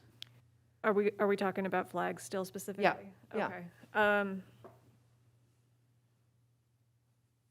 To be honest, I can't think of any reason why anybody would use a flag to advertise anything, especially if it's outside, and in which case, those are the only ones that we would regulate. It may be a moot point, just because nobody's gonna use a sign, or a flag as a sign, because unless it's windy, it's not gonna be very effective. I thought there was conversation about those yard signs where they had multiple colorful yard signs, and there was opposition to that, as well as those blow-up. Oh, yeah, but those are, I'm just only referring to flag. And the only reason I say that is because at some place in here, a sign that we don't allow is prohibited. So I think it makes sense to allow flags. Of any kind. Yeah. In I guess what I'm trying to figure out is why would you distinguish? Why would you care from a regulation perspective? That's all I'm saying. I mean, I just don't want to prohibit them by eliminating the definition and then not including it anywhere. Are we limiting how many flags somebody Well, can have and the that's where we'll size of get those into, like, in the flags? district regulations, that's where you get into the size of things Right, And the number. and the numbers and all that kind of stuff. Yeah, we haven't gotten there yet. correct. So maybe, just keep that in the back of your mind as we get into the district regulations. Yeah, That, this one's tripping me up, because if you are under the impression that why regulate flags, then in my opinion, why have it in this? no, mine would be why regulate them differently, Different. based upon what they represent. That's all, that's my point. Not why regulate them. Okay, I mean, you don't want a 100-foot flag probably out there. but we're not gonna prevent a 100-foot American flag from going up. Well, I'm sure we're gonna Square have foot. limits on size of signage. But on flags too? If they're a sign, yeah, and they are.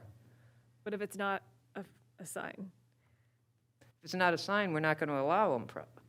Well, I mean, that's the whole point. So flags specifically, like an American flag, we had one at Perkins in River Falls that was Huge. really, really big. I don't know Yeah. how big it Yeah. was, but crazy big. Yeah.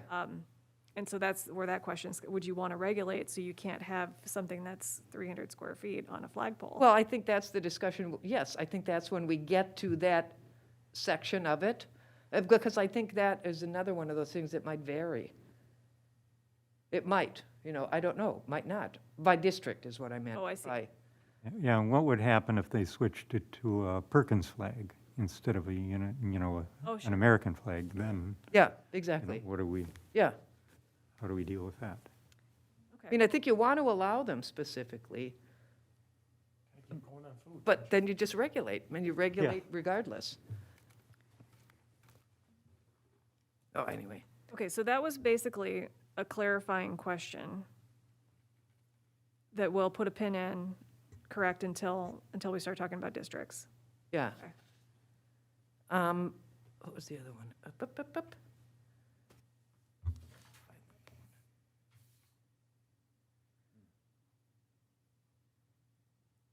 Oh, let me find my other definition here.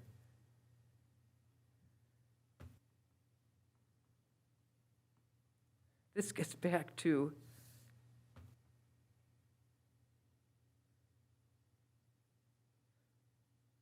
the yard sign and freestanding sign. So a yard sign, the distinction we're making when we use the term yard sign between that and a freestanding sign is that a yard sign is temporary. I would say, Is that the distinction? I would say it's a style of temporary sign, or, style's not the right word, but it's the construction of it is so flimsy that it, The quality. yeah, like a freestanding sign, let's see. You could put a more substantial temporary sign that has changeable lettering, that's a more permanent style of a structure, but it can be easily moved. Like those bingo signs or like. the Probably. Very like fluorescent colored. Or, Okay, then we also define temporary sign, which is a sign installed for a limited time and not constructed or intended for long-term use. correct. So a yard sign would be both temporary and a yard sign.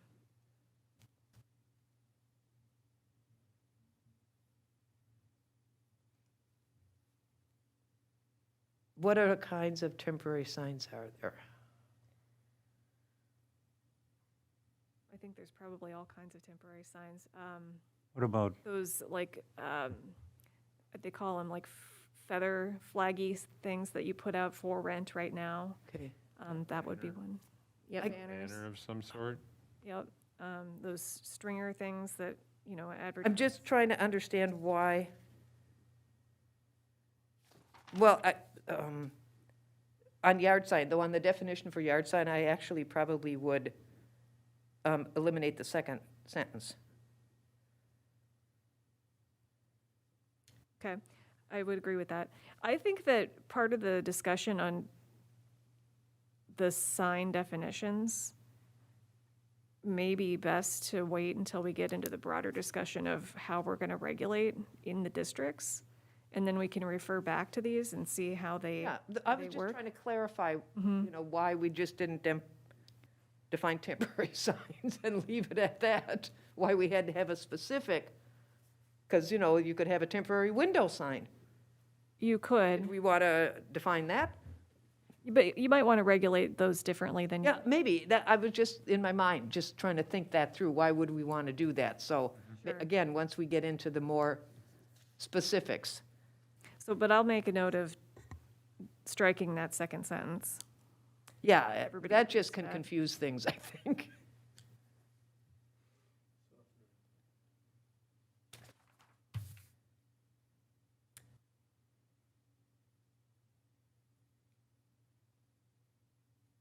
On the prohibited signs, the first one, advertising or business signs attached to mobile equipment, blah, blah, blah. So if you had a non-advertising sign or non-business sign, you could attach it to mobile equipment, right? This would only apply if it were advertising. As written, a couple of things are going through my head. First is I believe this came from your current code. And second, to prohibit any sort of message on a mobile equipment. Sure, would be yeah. Regulating messages. I agree, which is why I don't think it needs to be, I mean, I would just say signs on or attached to mobile equipment. I wouldn't say advertising or business signs. I Oh, would I just say see. signs, Okay. I would because agree. you don't want any signs like that, regardless of their purpose. Business signs on different areas? Is that what you're talking about? Well, I mean, I can think of, maybe you just want to put up some message. And if we don't want that type of sign, Or somebody on Margaret, that Dairy Queen says, I'll give you a free Dairy Queen for a year if you say Dairy Queen 3 blocks this way. there you go, yeah, yeah. Or on some kind of device. I think it's important to note on But that, again, it's content-based when you're talking about advertising or business. Then you're getting back into content. but I think what's important is the second half of that Yes, first prohibition. yeah. No, I agree. where I the would just get signing rid of the is content. Is the purpose, right.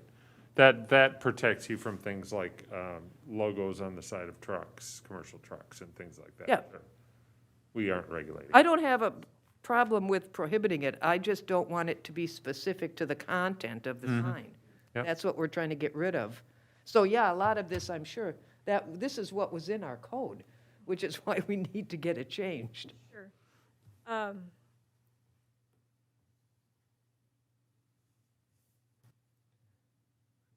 So as far as vehicles advertising the business for which having them parked in the lot would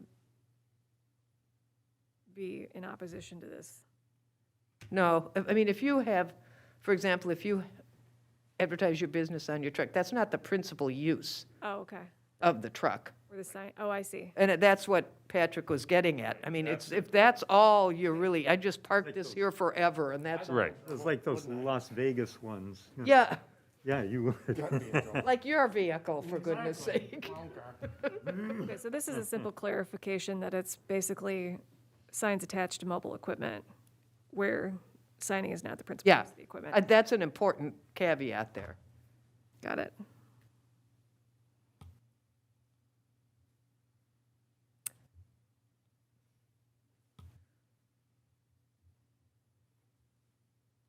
So, and I know we haven't, I don't think we have so we're going to prohibit flashing and rotating signs rather than have standards for flashing and rotating, right? Depends on what the definition of flashing is. Yeah, That's a policy question for this body. That was within your existing ordinance, and it seemed like a reasonable prohibition from a planning standpoint. If you'd like to open that up a little bit, we might need to revisit the definitions to tighten up. I think you need to differentiate between an electronic message center and a flashing sign. well, that's one of the issues, is the flashing piece. You can have something rotate and roll, but this type of thing Yeah. just is annoying. See, to me, that's where when we get into the criteria for electronic message board signs, I think that's where you deal with that. The flashing. How long is, How long and how do you duration change from message to frequency. message? Yeah. I think that's where you deal with the flashing. Are there any other, I can't think of, I mean, I understand, but we talk about illumination for other signs. What about if you had a neon sign that was flashing? like an open sign that, Yeah, is that something that's not allowed? That is in some communities. Yeah, Those open signs need to be static. yeah. I think what we need to do is define, because an electronic message board is one thing, a neon or a LED sign that flashes would be another thing. I think what we need to do is, if we're talking about a flashing sign, if we define it, then we need to define what flashing means. Well, we do define flashing sign, but Right. it, says one that's not a changeable copy sign, but now we're getting rid of the definition of a changeable copy sign, so we just have to tweak that flashing sign definition, I think. Well, we've got a new changeable copy sign that will go hand in hand with the new electronic message center sign. Because the changeable copy sign definition, as it's now written, is intended to be, doing it by hand. Right, not Okay. a lit electronic changeable, Right. but Right. Put your letters on changeable, sorry. So then the electronic message center will be compatible with that, and I think a flashing sign should be compatible with both of those definitions, or with the electronic message center definition. That kind of makes sense. Yes, I agree with that, Now, reading the flashing sign definition. I've got to ask a question about inflatable gorillas. That's up to you. Now, that's prohibited because that's out of scope in terms of a sign. It's defined as something else. Is that correct? Or I don't see it prohibited in the prohibited signs. Let's see. Along with the wavy guy. Those.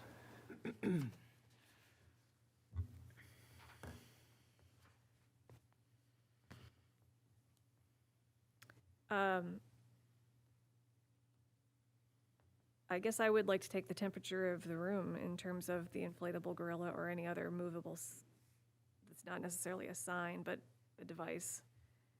And if that is desired by this body to prohibit them, then I can go back and figure out how to do that. Because I don't know that I have the answer right.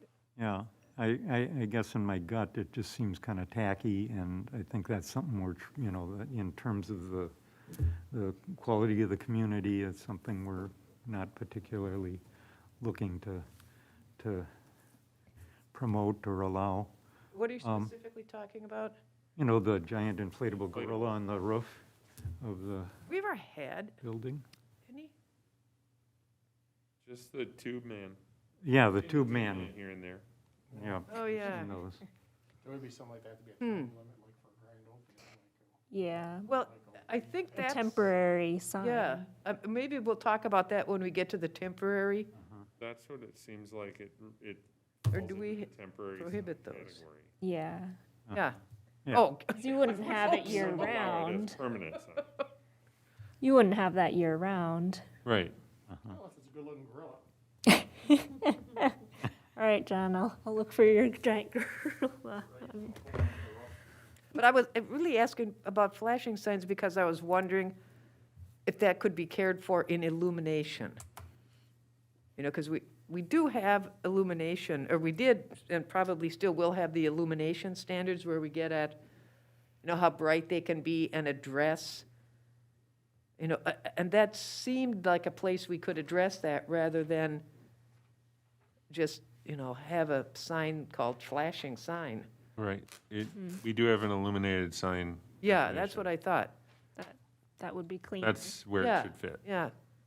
I mean, I hate to have any more sign types than we need to have. Yeah, I think that was the big goal for this ordinance too, was to clean it up and make it much more accessible to the And public. understandable to people. If the illuminated sign definition is properly categorized, then you don't need to say anything about a flashing sign. Yeah, You just need to regulate it properly. exactly. Yeah, that's where I'm getting at, is if we don't need to create this as a sign type, then let's not do it. Let's address it through other, Especially if we're not going to allow a flashing sign, then why define a flashing? exactly, Build it into the definition of an illuminated right. sign. And to me, that goes for rotating as well. That gets into movement, so that, again, is one of those, potentially you can address that in the standards. Is that physically moving, or is that Well, that's what through, this like, talks the about. visual? That's how we define it. Okay.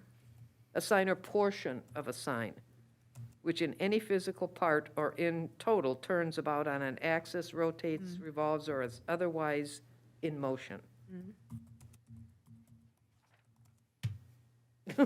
Which would be a flag. I mean, that covers a lot of signs. Any motion at all. So I think that's just, again, when we get to the actual standards, Yeah.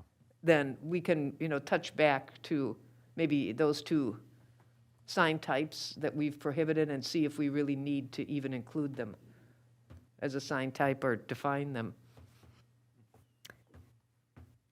And Yep, I understand. Okay, Just Elaine? noodling through this. can we, So, and the discussion of Go standards ahead has and got me moving on from what we have in section B,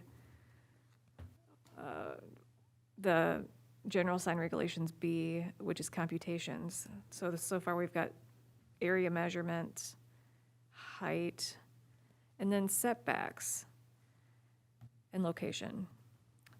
Setback is, from your current ordinance, 10 feet is the minimum, and then from any property line and 5 feet from any driveway. That 5 feet from the parking area might be in addition. So I would consider that potentially a standard. That I don't know. And do we want to keep that setback static across all districts and all sign types? I'm just gonna put that out there for I think the one exception could be the downtown, where we don't have right. setbacks. But also, you wouldn't have a monument or freestanding in those situations. Well,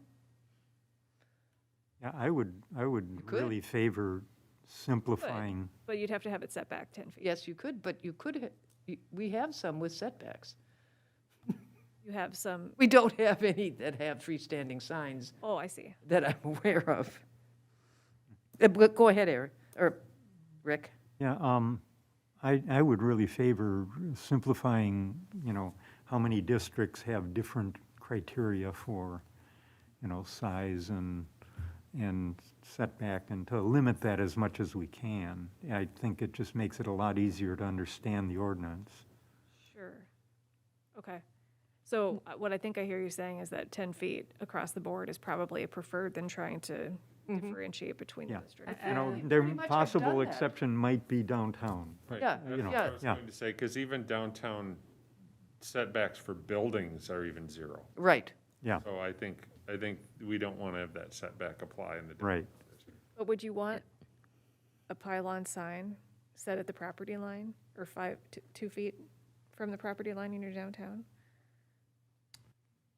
Trying to think of an example of where that would even occur. In what we The call the, buildings are up on, at the property line, then there's no place for a pylon sign. Right. So, it would be pretty hard to do unless they put it in the rear. I mean, maybe you could say it's a 10-foot setback, except where building setback is 0, or something like that, Or maybe you just prohibit those sign types and, because In your downtown. that sign, there's no place to put that sign typically, if the building is set up to the, Not in front of the building. you can't put it in front because it will be outside the Well, property Right. you could put it in the parking lot. You could put it in the parking lot, parking lot. yes. That's true. And then you'd want it 10 feet from the property line. Yeah, I'm not sure that I would be opposed to, think of an example, all right, driving east past Love Ice Cream. They have a big white wall right now. The building is 0 setback, essentially. If there was a sign on that white wall very close to the corner, the front corner, I wouldn't object to that. Right. But it wouldn't be yeah, And they, in fact, I think they do have a sign on a post, or there's a post there from, I don't know if that post actually has a sign on it. The one in the parking lot? That's just location. I'm Which sign are thinking. you talking about? I'm thinking about the You're not love. talking about the property for lease or whatever sign, or for sale sign. No. Yeah, I'm going to go. I know look. Love has the sign up on, Yeah, yeah, you know, in, I don't know what other side, maybe this is another one we kind of, put a check mark by, and when we Play with. get to the district-specific yeah, standards, we can take another agree. look at it, Right. because, Can I throw out another one that's also not related to this current discussion, but it's coming up, but it's on my brain because I passed by Newman's Bar tonight. On my I'm way- sorry? I passed by Newman's Bar on my way in, and also we had a sign permit a week or two ago that was dealing with window measurements. And I think you have a limitation on 20% of the window area can be covered with signage, and Newman's has every window has a neon beer sign in it. did you notice Paperback Plus? I did not. So I guess, and wonder about the pawn shop, too. to my eye, the neon beer signs in the window is kind of quaint. And I don't know that we would want to necessarily say no to that, but that's a discussion for this group. Mm-hmm, yeah, yeah. I think that's kind of the character, of Newman, so it's kind of like definitely a balancing act. One thing about the setbacks too, I just want us to be mindful too of smaller lots. Some people have small lots, and a 10-foot setback might be really far back, so just.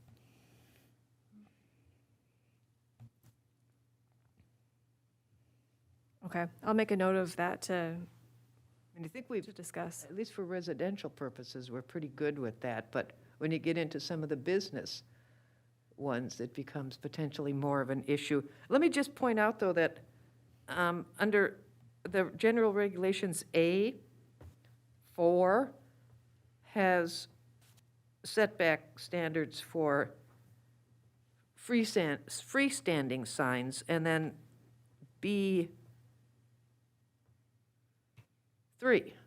has setbacks as well. We don't need it in both places, so I think it probably doesn't need to be under the computations paragraph. I think leaving it under the general regulations makes sense. Oh, We don't need to duplicate. I agree. That's a error. I would suggest, though, from an administration point of view, I would not think to look under general regulations necessarily for setbacks. Why would we have it under computations? Because it's a dimensional thing. Not of the sign. No, that's true. I mean, we have setbacks in location, which to me, you put under your general regulations because they apply to all signs. Just a note, Love's is on the roof. Yeah, of the building. yeah. What is it? There is an old signpost out by the parking lot, but it's almost invisible. Big one on the roof that says Yeah. Love's. Yeah, there's no sign on it. Yeah, I can't think of any sign that's close to the, For roof signs?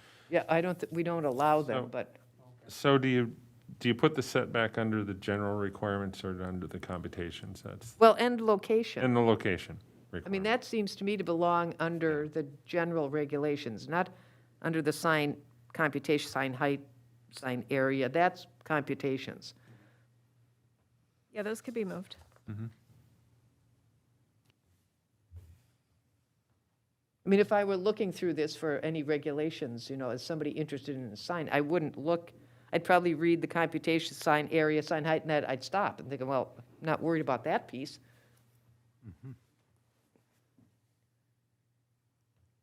I do have some comments at some point here, too, Elaine.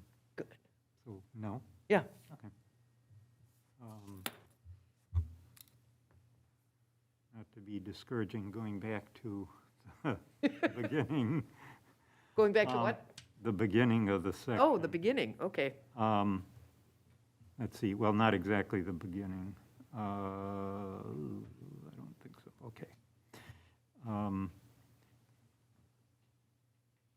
Page, oh, that got covered, sorry. Page 155 of 170. And what's on that page? It is Chapter 157, Sign Ordinance, the Oh, first okay. page of that. Okay, And under A4, I think it's just a typo. Towards the end, it's regulations set for herein, it should be fourth. right. And what happened, this is a little more substantial, under B, what happens if it's a local election? If it's not a state election, how do we protect free speech in that situation? So we might have a school board or a city, most of the city elections are with the state elections anyway, but But if you You know, have a that- vacancy that'd or be a something, you have a possible special. Well, no, the state covers special elections. uh-huh. But it But I could don't be know if it's only locals. state special elections, now that I think about that. Mm-hmm. I think we just want to cover it, whether or not that Well- situation exists now or not, but it ought to be, somehow we ought to be covering local elections. You know, it doesn't fit into that category of, 46 days before the Right. primary part of it, but, somehow we need to accommodate that. So when you say accommodate, you mean you want to allow or limit the time that local signs can be placed? I think we want to allow it, but for a specific period of time in some way. So we would be, Would you want to match what state statutes has for? it'd be great if we could just add state or local, but I don't know that that works because, Because we're There aren't- actually there using aren't- the state language. there aren't primary associated with, that kind of a election. We could modify the sentence somehow to include local signage also Yeah. would apply to the Mhm. state requirements. Mhm. And it might be just that if it's a standalone local election, then it's 46 days before that election, and, it's left at that, and 10 days after, and at least we've accommodated it. A local city election, A local city election, rather or than any school, school or board school too? board election, I think I can't think of any other. I think local is broad enough of a term to kind of get that across. Mhm. Okay. On the next page, in the middle, under bench sign, I don't think we need the last phrase on there, while waiting at a bus stop. I'm thinking about the possibility of other things besides a bus stop, that a bench might exist with a sign. Like if we And- put them in for people to sit on. just Yeah, because. yeah, right. Well, and we have Or, them. We or, have a lot of benches downtown that aren't. yeah. Or in bus stop memorial, benches. Have signs on in them? memorial one, that's got a short memorial for somebody. Well, Yeah, I think just- Memorial sign Yeah. No, it's actually, Drop the last portion. I agree with you. I wondered Yeah. about that. Uh-huh. but it's literally, what would you call it, the signs where the names are, Engraved? Or- Yeah, they're not even engraved, I've seen it they're where, kind of etched or, no, the which ones are, metal you're is talking about the actually- ones on Seventh, right? Yeah, isn't the metal actually non-existing? So it's like, I'm thinking of the wood ones. Well, I guess my question would be, do you actually have some of these bench signs that are of a non-memorial nature? Do you Yeah. count the Rotary Bench? Yeah, there's a good example. Well, Rotary's a good example. There, you got a bench that says Rotary on it. Well, and we have them downtown with people's names on them. You could buy, pay for one. yeah, those are the memorial benches. Yeah. Mhm. So again, but it gets back to who cares whether it's memorial, whether I paid for it, or whether, it's something else. Well, I'm Does it going, matter? I'm going to From a the, mindset of if it's not a sign, really, do we need to clutter up your ordinance? with- Yeah, maybe what we need to do is define bench sign differently. It's attached to a bench. I mean, maybe attached is the key word here. Painted on, I mean, it could be done any number of ways. Let's go back to the point of this one. So this is in your current ordinance. It's specific to bus stop, bus benches. Right. And then I believe somewhere in here, it refers to,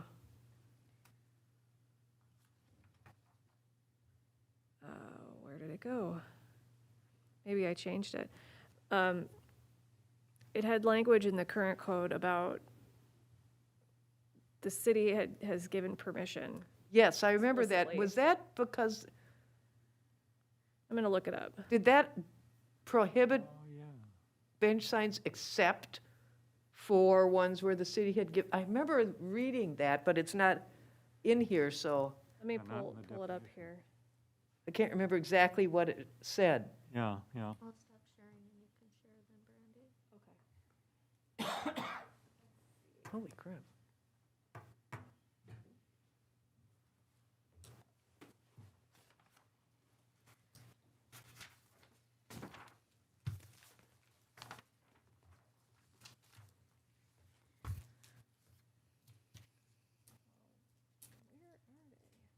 Oh, here we go.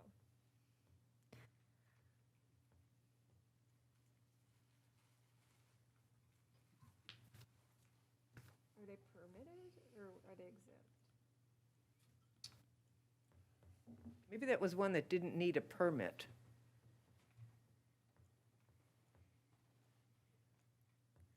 Oh, here. Yeah, here it is.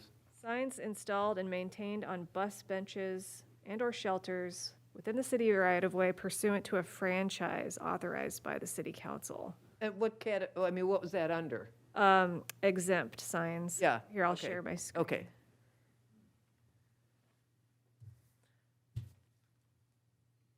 But, I mean, I still think the question is valid, is Sandberg, do we just not want other people putting signs on benches, is I guess what we're saying. Here's my thought behind that. If we were to just take this out of the ordinance, you're not permitting, at least I don't think you are, any off-premises signs. So all of your benches are pretty much gonna be. Right. That you're concerned with or on the Right. sidewalk in the public right-of-way. So I don't even know that we need to worry about it. I don't think so either. Plus, you can't affix signs to public property, so, if they're city benches on public property, We don't say anything about benches because we consider a bench a sign that requires a permit if it's in the right-of-way? a bench wouldn't be no. A If bench it's wouldn't be a public. sign. If a bench is in the right-of-way, A bench with a sign on it. well, you wouldn't have any unless you have, I'm sorry, do you have them now? Yes. I It's mean, a- but not the kind, Yeah. I think that you're thinking of. We've got, like, say, some with people's names memorialized I wouldn't on call them. that a Well, there's a sign. Sandberg But- one. yeah, the Sandberg mortuary. The Sandberg, Is that Sandberg Yeah. mortuary, yeah, so that's advertising. Is that yes. a bus bench? I'm trying to remember. Yeah, it is. I I don't think so. So does Is that that a fit bus? into Oh, it this probably is, Yeah. franchise business? yeah. Okay, maybe we just leave it for now. If we leave it, then we should leave that exemption in The too then. franchise authorized by the city council? Yes. Yeah, wouldn't you think? That seems just so specific and strange. I guess I don't really fully understand what. So does that mean that Maybe we Your should be funeral more home is coming specific to on the a city bench council sign to and ask say for and permission? include the That's what happened? authorization. I'm sure. Okay. Okay, well, yes. Sorry, what happened? What, Sandberg came to city council and asked for permission? probably. Probably. I Alrighty. don't know that there's a process to do it. Maybe when he was mayor for 38 years, he passed that. Probably got it, just did it. Okay. All right, well, let's go back to how it was. And then Okay. if we need to change it again. Anything else, Rick? Yeah, something on political signs. How are we handling things like, all are welcome here, or Black Lives Matter, or, signs along that line? You're not doing anything with them. Pardon? It would just be allowed, it's free speech signage that's not, Free speech sign, and so they're not considered political. well, So they're not They're not subject related to to a that candidate. limitation. Is that I don't know. what you would say? it could be political, it could be not political. It's just, I wouldn't regulate it any different than you would like a Happy Holidays. It's not a Flag. campaign sign.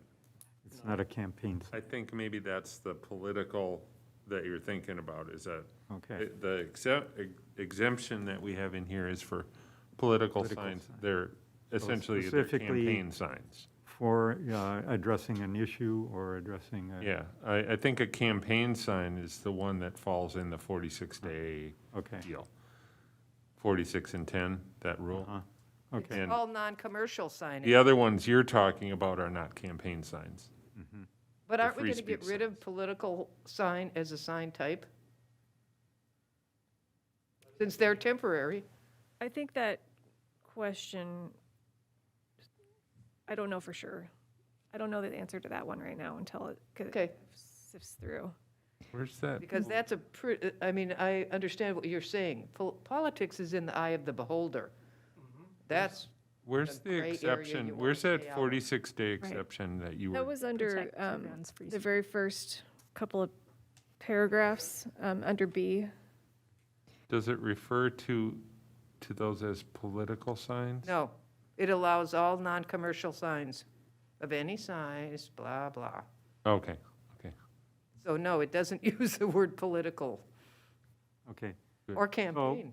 So they're, the, all are welcomed here would be a yard sign that Yeah, somebody just would a have, yard and we sign. would be regulating that based on how many or the size. Although I should go back. And no, No, No and that, time. I was going to say on the yard sign in particular, because it's a temporary sign, we should have some idea of what we mean by temporary. yeah, I kind of even wonder if temporary ought to be in there. Because, many of those kinds of statements are up for years and years. Yep. People leave them up, and Yep. they may not be very durable, but they do last. Yeah, And, and and they're more durable you've gotta be sometimes than you might realistic think. about it. Yep. People want to express their opinion. Yeah. But when you're that specific, that this is temporary, then I think you should have some kind of guidelines around that. Otherwise, it's just a sign. It's just a freestanding sign that will be there for the next 10 years. Yes.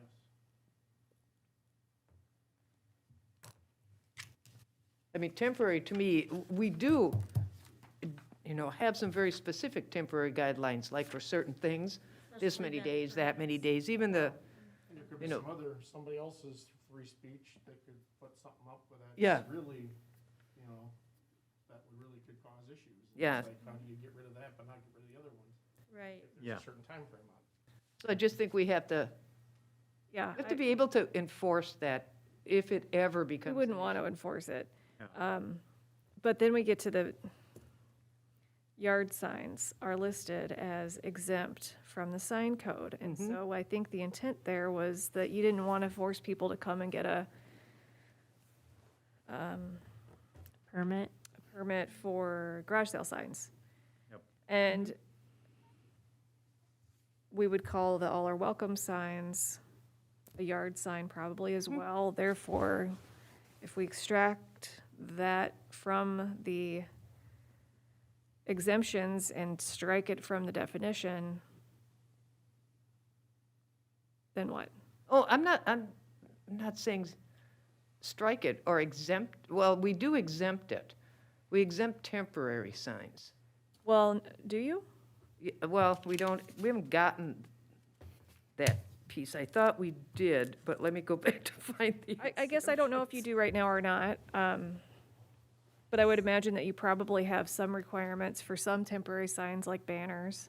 Maybe, yard signs is listed as exempt from the permit. Right. Yep, and that was probably meant for garage sales and those kinds of, like, real easy signs. I know, but there are other kinds of yard signs is really the, I would just be careful of over-regulating too, because of Sure. needing to also do the compliance piece. We want to be able to enforce it, and that's, I think, really critical. I agree with that. I think that pulling in some of the old definitions and the sign code that you have now is fairly typical of everybody else's sign code, which basically regulates or defines every possible sign type under the sun. And if we scale it far, far back and get down to brass tacks in terms of what do we really care about in our community, primarily Recording in progress. those signs that are permanent, that are going to be business signs, you know, the ones that are attached to buildings and the windows on the property, not the transient type stuff. Unless I'm wrong, unless there's a problem in this community that needs to be addressed, and sometimes there are certain things that, the inflatable gorilla, for example, that we need to talk about or make provisions for. But if the direction in general is to try to scale it down to those brass tacks, that might make this a whole lot easier for everybody. I like easier, yeah. Brandy. But then You I can don't do know. that. You've earned your salary if you can do that, make it easier. I think what we're, where cities have gotten into trouble is when, somebody just puts up 50 signs in their yard. Just more for annoyance than anything else. The city goes after them, and then they all go to court, and the city loses because of the way they've worded their regulations. And that's really the key thing here. So to me, again, this is where knowing how we're going to regulate and what we're going to allow, we're getting to that point, but it's hard to have some of these discussions until we've got something to look at and say, Sure. okay, well, then if we do this, then that means this. Let's go see if that makes sense from the way we've defined things. Because that's one reason I don't like a lot of sign types being defined. It gets so confusing, and then you've got so many regulations for every single kind of little sign you've defined. Yes. So when it comes to the yard sign piece, I think we need to get there. To me, they're just a temporary sign. They're a freestanding sign. Whether they're temporary or not, to me, is irrelevant, quite honestly. If we've got a standard that says you can have this much signage in your yard, whatever that might be, 40 square feet or something, whatever it is. And that's where I'm just kind of waiting to get there to see where we think we really want to get to as far as how much is too much. Because I think that's what it boils down to. How much would be too much? Right, and is what you have now okay? What you have now is too little. No, I mean, the signs on the street. Oh, on the street, yeah, I'm talking more about neighborhoods, because that's usually where this comes about, is in residential areas where somebody, puts up just tons of signs in their yard. Yeah, I guess what is the trade-off there too, if one person has a bunch of signs, we're regulating it simply for aesthetics. Well, some try to do that, but others, it's just so many that they're a distraction, just on the public safety element of it. Big signs, just overdoing it. And that again, just gets down to just making a decision as a city on how much would be too much, what don't we want? And that is where it gets into, you don't want to block sight lines, and you keep it to the basics. I think aesthetics is a valid reason to regulate. Pardon me? I think aesthetics Oh, is yeah, is yeah, I'm not valid saying as it's well. not. Okay. Yeah. It is. It's in the eye of the Too beholder. subjective. Yeah, Exactly. it Yeah, is yeah. difficult. Well, and that's why we Public want to put a safety- number on it. Yeah, public and a safety size. is something you could do making an argument about it's a distraction to drivers or something Yeah. like that. You could probably make those kinds of You arguments. can make those much easier. But then again, if you're getting into aesthetics, that can get into just the size of a sign, that would be permanently in someone's Yeah. space. That could be an aesthetic issue. So there are some aesthetic pieces, and that is one of our purpose. I mean, we don't, you want a pleasant-looking atmosphere, streetscape. So anyway, I mean, You're giving me a new way of thinking about this, because usually in residential cases, you want to under-regulate. But I think what I'm hearing you say is that you can have whatever you want as long as it's not going to exceed X many or X size. Whatever it is. Right. I mean, that's kind of how I approach it. I like it. It's a new way for me to think about things, so Really? what? That's kind of surprising. Well, I wouldn't think that would be a new way. So it's typical Well- to under-regulate and just not really regulate it. It's, I don't know, it's different than how all the sign ordinances that I've seen. Oh, yeah, yeah. And I don't think a lot of cities have looked at their sign ordinances very carefully. I think that's one that kind of flies under the radar until it comes and hits People- you. cities do not want to touch sign regulations because they're so politically volatile, because you're going to make so many people angry. yeah, there's litigation Yeah. risks to it, and that's, yeah. That's why I think you don't try to do any more than you need to. Yeah, no, I like the approach.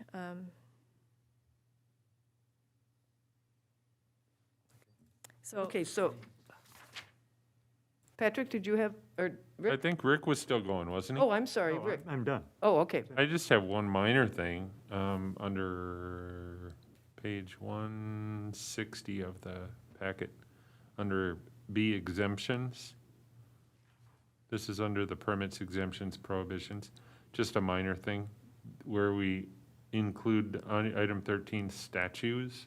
I think maybe sculptures gets added to that. Statues/sculptures, because they would be defined differently, but I think they should both be exempt. They may require a building permit, but they don't require True. a sign permit. True. part of this line of thinking that is coming to me now that you brought up the radical idea of of regulating in residential districts. Perhaps we don't need the exemptions list, because that part of the reason that we have so many things defined is because of this. And instead, if we just simply said in your permitting section, these are the sign types that require permits. And take the exemptions out. Maybe, I don't know. I don't know if it's gonna You work or could. not. Yeah. When we get to the districts piece of it, or the actual, making that distinction, we have to go back and look at that. That's a possibility. Good way to think of it is that these are the signs that are regulated. End of story. Yeah, So you can do anything else. That would be, that is a very different way to. And we look just at have to think about, what could somebody do and say it's a sign? it. What could they do that we Or don't want them not to a do? sign. somebody's gonna do it, whatever it is. Oh, yeah, there's no question. And then the neighbor is going to complain. But if you looked at the residential thing, and we don't care what you put on your sign, but we do care if it's any bigger than 100 square feet total. Sure. You could have 12 little signs or one big sign, but it can't be any more than this amount of area. And then you have the safety issues too, Right. that you can address. And that's where actually the setback. And that's as much regulation as you would want to do for a residential Yeah. free speech, allowing the free speech, but, just a little bit of control so that people don't go crazy. And I don't think we have anybody in North St. Paul that's doing something like that. I'm not aware of anyone, but. I've never seen usually when it happens is when you know. Yeah. Oh, rats. Yeah, But yeah, I mean, I just think that seems more sensible, particularly in residential areas. Because we already are going to allow a certain type of sign. We're certainly not going to have pylon signs for residential uses probably, and that kind of billboards and all that, so. You don't want one in your yard?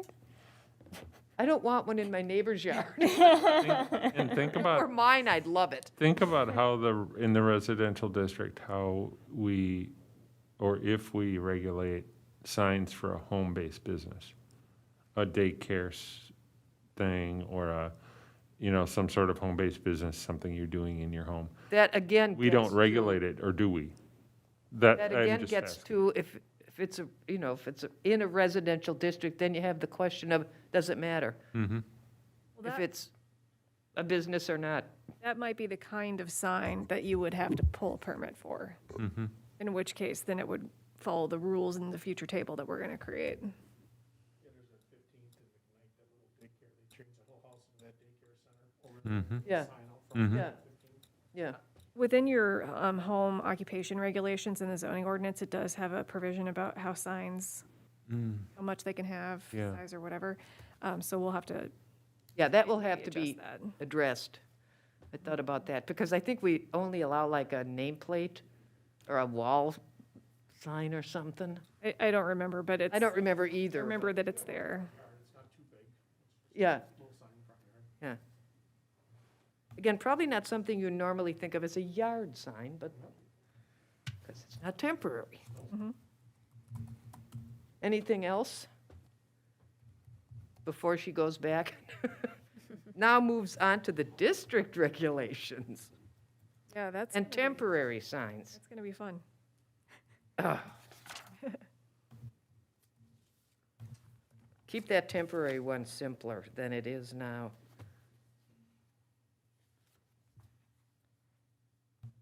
Anybody else have anything on the sign piece? Again, if we think of anything else, we can always shoot an email between now and the next meeting, correct? Absolutely, yep. Thanks. It's a tough one. It's a complicated one. These sign ordinances, I gotta say, they're not my favorite. Thank you for spending time on it, though. Yes. Okay, then we'll Good. move into the downtown patio furniture design thing and the funding for downtown improvements and the added material we got on parklets and I think it was just furniture. Seating. Yes, so originally, I think there was the idea that the city was going to purchase and maintain furniture downtown, but that's not the case. If in fact, a business would like to have furniture out in front of their business, they will be purchasing it and maintaining it on their own. So it's up to the planning commission to define the design style for those areas. So I just put a couple of, or a comment here, review the outdoor seating and streetscape elements and materials platlet to determine and define the style, design style standards, including architectural character, color, and the product material. So those are the things that we'll be looking for. I didn't get that permission at home. So Here's your chance. Here's your chance. who's assembling the options? Pardon? Oh, do you Who is want, assembling the options to look at? you want me to find some options? Well, Well, I'm wondering if that isn't appropriate for Candace to do. As an Who? example. For Candace to do something like that, or somebody at Oh. WSB? Because it's essentially a landscape architecture kind of a thing. Sure. it is, yeah.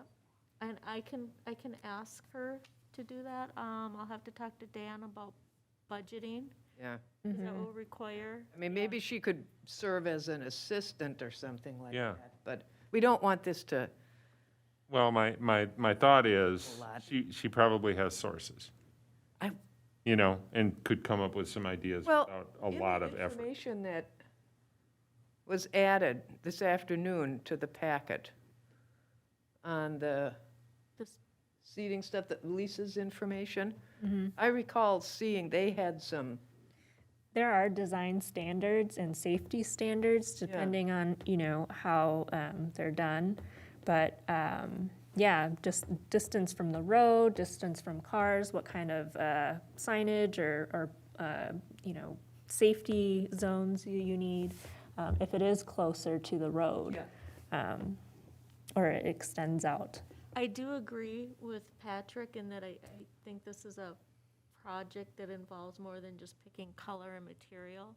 I think we can reference the design manual, even though it's fairly old. I think those standards were kind of identified way back when, and we want to keep the consistency.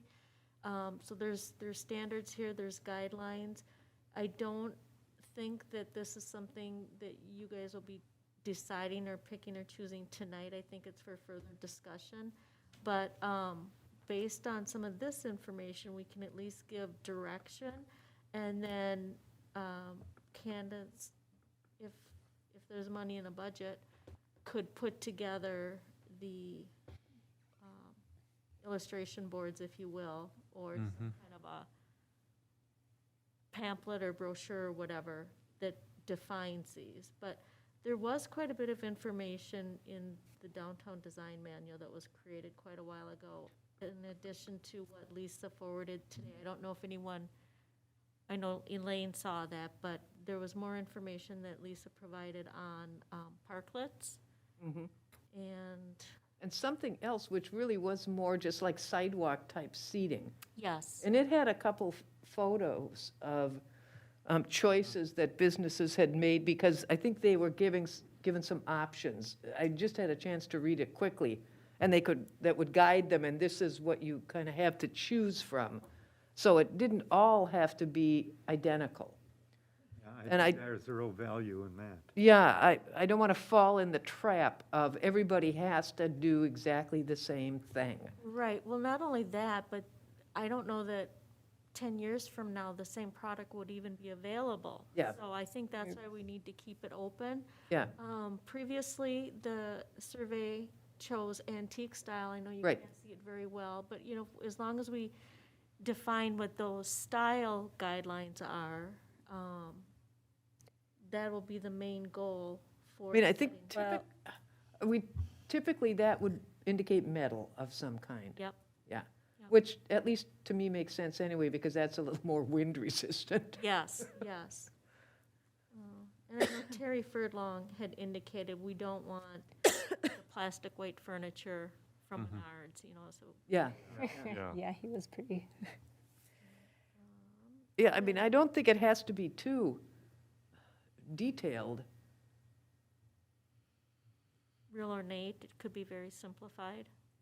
Yeah, well, especially if the businesses need to purchase it. Yeah, You know, they don't have all that much Yeah. money, and this is something we really want to encourage. Um, Yeah, so I For don't the want to make street it, cafe piece, pardon me? for like the on sidewalk Yeah, pieces. yeah. I mean, I think that people love that. Right, And it was nice to actually see when you came downtown. right, yeah, and that's why I was thinking of parklets too, because it's an additional extension. Yeah, And I've seen it used for the restaurants as well, not just for seating normally, but restaurants will make it available as a place to eat, and that expands their opportunity Yeah. to generate income. yeah, So, but I think there would be some zoning around that. If there is alcohol going onto the sidewalk, then you know, you have to look at those permits and licensures. yeah. Well, that's what, like, the Newmans and company have had to do in the past when they've created their patios in the rear, is they need to, you know, expand their business, so to speak. Yep. You know, their serving area, and that Yeah. has to do with the liquor Yep. license. But for just the restaurant piece, if they're not doing liquor, I mean, if they're doing liquor, that's a whole nother issue to some degree. A process for them to follow. sure. But for just the food piece of it, if that's all they're doing, then that's probably could be simplified. I would think. Yeah, I know the information that you forwarded today did have some very valid points along those lines as far as just the, I'm having a brain freeze here. But no, I agree with you, Elaine. Trying to find out where that was. Let's take some time and review that information. I know it went out today, so we probably didn't have a lot of time to review that. Yeah, But we can look at that, and then in our next meeting, circle back. I can talk to Dan and find out if this is a project that WSB can help out with and put the plan together. Maybe we could just get some ideas of what the standards, try to narrow down some of the standards that we want to pass on to candidates. And then she can take it from there. yeah, and I mean, I just don't want it to turn into a big, complicated plan of some kind. I really like the idea of making it simple. And I thought truly, for us, it kind of boils down to, here are the options, potentially, but then having a few standards around the access piece of it. Keeping the sidewalk open this far from the curb, blah, blah, blah, blah, blah, that kind of thing. To me, it's almost like a handout type of thing. I really don't want to spend a whole Have a lot of whole book on effort it. on. Sure. Can I interject here? Sure, In terms of simplicity, instead of coming up with a variety of options, I guess, for restaurants to pick from in terms of design, it might be simpler to just say, we don't want X, Y, Z. These plastic chairs are prohibited and whatever else. And that way it would keep it open for, Yeah. flexibility for those yeah, businesses to choose what they want. And as far as standards go, your downtown design, oh, I'm sorry. Your design guidelines book does have standards in it right now. Right, so are those going to be enforced?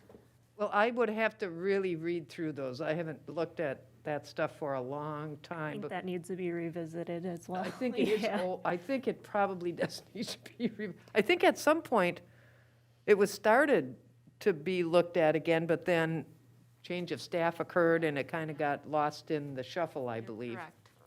like a lot of other plans. So it's past due, I'm sure. Especially with all the redevelopment and, Yeah. it would be a great time. Yeah. And it's still, we've got the downtown revitalization plan, which I think is potentially a good guide as well, as far as what we want to accomplish. And if that means we have to, get away a little bit from what might be in the downtown guide, then maybe that's what we need to do, pending, understanding it needs to be revisited anyway. Sure. What was the other plan that Robert wanted to have us reevaluate? Living Streets Plan? Is that the one? Okay. No, actually, Living Your park. streets. or not your park, your bike and ped plan? Our transportation plan? No. Or bike and ped? We don't I have think a, that was Living Streets. but that's the only plan that has anything was a to do with sidewalks and stuff. Mhm. Whatever plan has the sidewalk recommendation. Why would we revisit that? He was trying to connect like with the more of the apartment buildings that are new and stuff like that to make sure people can get into accessible. I think they already ripped up Seventh over there where it was anyways. Well, that's, yeah, I know sometime they're talking about a roundabout where all five come together. yeah, Don't know if that's still on the docket, oh, yeah. so kind of. The living streets really did have to do with the design of the streets and the pedestrian and bicycle piece of it. Again, Or access. one that primarily has sat on the shelf. They came right up to where they put that roundabout in over there with the five-way intersection. Yeah. So, Yeah, don't know, somebody said that's still on the docket maybe. yeah. There's still discussion about it, yeah. I think Oh, that, no, I was just curious because I was trying to think of what potentially would you change in it. I can't think of anything. that's a good document as it Yeah. stands. I think what, it may seem like it sits on the shelf because it's one of those types of projects that really requires major infrastructure improvements to trigger that to be put into place. So that just doesn't happen that often. I'm sure it came into play when you did your Seventh Avenue upgrades. Well, it's really, there also has to be a commitment. The thing that hasn't occurred has been the sidewalk piece. That's what hasn't occurred, other than downtown. Well, and also they were talking about McKnight, the roundabout, but they already added a new light now. Yeah, where the new street is, so exactly. the roundabout's kind of done now, Yeah, so we're just gonna have to stick with the lights. yeah. But the Living Streets was primarily geared to residential streets. I think it had all I categories. mean, it had some downtown, but that was, Well, it categorized the different streets by, sorry, my brain is not working at this hour. You've got your collector, arterial, local streets. So it had like Yeah. identified which routes were going to be most Yeah. appropriate for the kinds of facilities. but generally, when it has come up, it's been through our street projects. That's what I'm I would saying. imagine so. And that's where, it hasn't necessarily been followed through on because of objections by some people who live on the streets and don't want a sidewalk. And that's been the real struggle. It's always been a struggle. No, I was just curious. I mean, I have no Sidewalks problem are- looking at it again. I was just trying to think, what would you change about that? It's I know when I pretty, moved to Helen, they were talking about a street in '96, when I bought there, they're gonna put a sidewalk yeah, on the west side of Helen, but nobody wanted it. yeah, I know. Like, they're gonna live there forever. Nobody else would ever move in and be happy to have a sidewalk or use it. Of course, one nice thing to do with that one by the park now, they take care of it all the way up to Joy Road, so whoever lives Yeah. there, they don't have to do it. Yeah, I think that's a point of contention with some people, though. Could be. Yeah. And I think it's hard for people, when why should I have to Yes. clean this, blah, blah, blah. But, Within our plans, and I think overall, council is interested in having more sidewalks, I'd say across the board, majority. well, it's certainly, like I go back to the comp plan, it's all over the comp plan, it's all over our goals, connect these things. The It's what community people want. cafes are, I mean, yeah, that's it's the all input sidewalks. we got at community cafes. Mhm. We need these things, you need to put these in and connect them where they're missing pieces. Especially the connection. Anyway. Okay, so on that, so was the funding for downtown improvements? That was brought up at our last meeting. Someone questioned the landscaping. And I had mentioned that the money was taken out of the budget, and that's why it didn't happen Oh, in 2021. I talked to Dan, our finance director, and he did say that there is money allocated in the 2022 CIP plan. There's actually $142,499. So there's a good chunk of money there. so that's to fill in where right now all we have is the Mulch, mulch. yeah. Okay, And I'm sure there are other things that money will go to. okay. But yes, there will be plants downtown. I'm not sure Okay. who executes that plan, but there's money there. That Yep. much I do know. Maybe that was the green team, or I heard they were disbanded, though. we will find more green team. We members. need the Environmental Advisory Commission back. Yeah, So, that would be nice. so are we gonna maybe spend some time ourselves reading through the whole packet that we got, including the downtown design thing, and then the additional information Lisa sent, and then we can get any comments to you maybe within the next week or so Sure, in preparation for our February yep. discussion? Because I didn't really have time to go through what That's the totally latest fair. one, and I thought that was very intriguing. What, was that St. Yes. Paul? Or St. Minneapolis? Paul does it, Minneapolis. I can't remember who's information you, It came from Minneapolis. Minneapolis. okay. When was that sent out?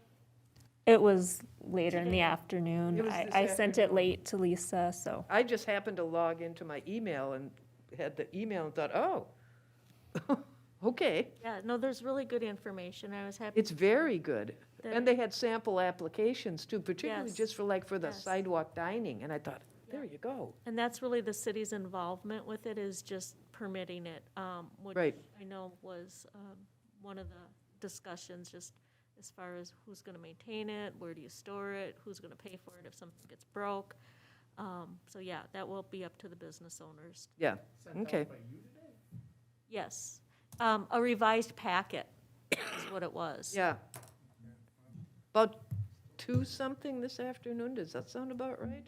Or is that when I No, logged on? I can't took an remember. extended lunch, so it wasn't at 2. Oh, okay. It was sometime today, It was today. yeah. Yeah, Civic clerk. I do like the page where it's it shows the applicant's role and the city's role. Yeah. I think that's very clearly stated for the Yeah. public. I also like the timeline too. It gives you all some time to prepare. And in terms of permits, like we're doing really well in our permitting area in terms of making money. Oh, we're busy. We're very busy. So this is gonna add to it. Yes. It's great. Okay, excellent. So we'll all read through that and give you any, like I say, initial comments, so we're better prepared. Sure. For That next sounds month? good. Yep. That's exactly what I was hoping for. Okay. So we met expectations on that one, huh? You sure did. Okay, anything else from staff? Any other reports? The only other thing that I wanted to report on was, and I already mentioned, John Stark started on Monday, and it's wonderful to have him here. He's got a very strong background, well-liked by everyone that has met him so far. Actually, the word on the street that if you can't get along with John, then you've got a problem. Yes. So just wanted to let you know that we welcome him with open arms and are happy to have Excellent. him in place.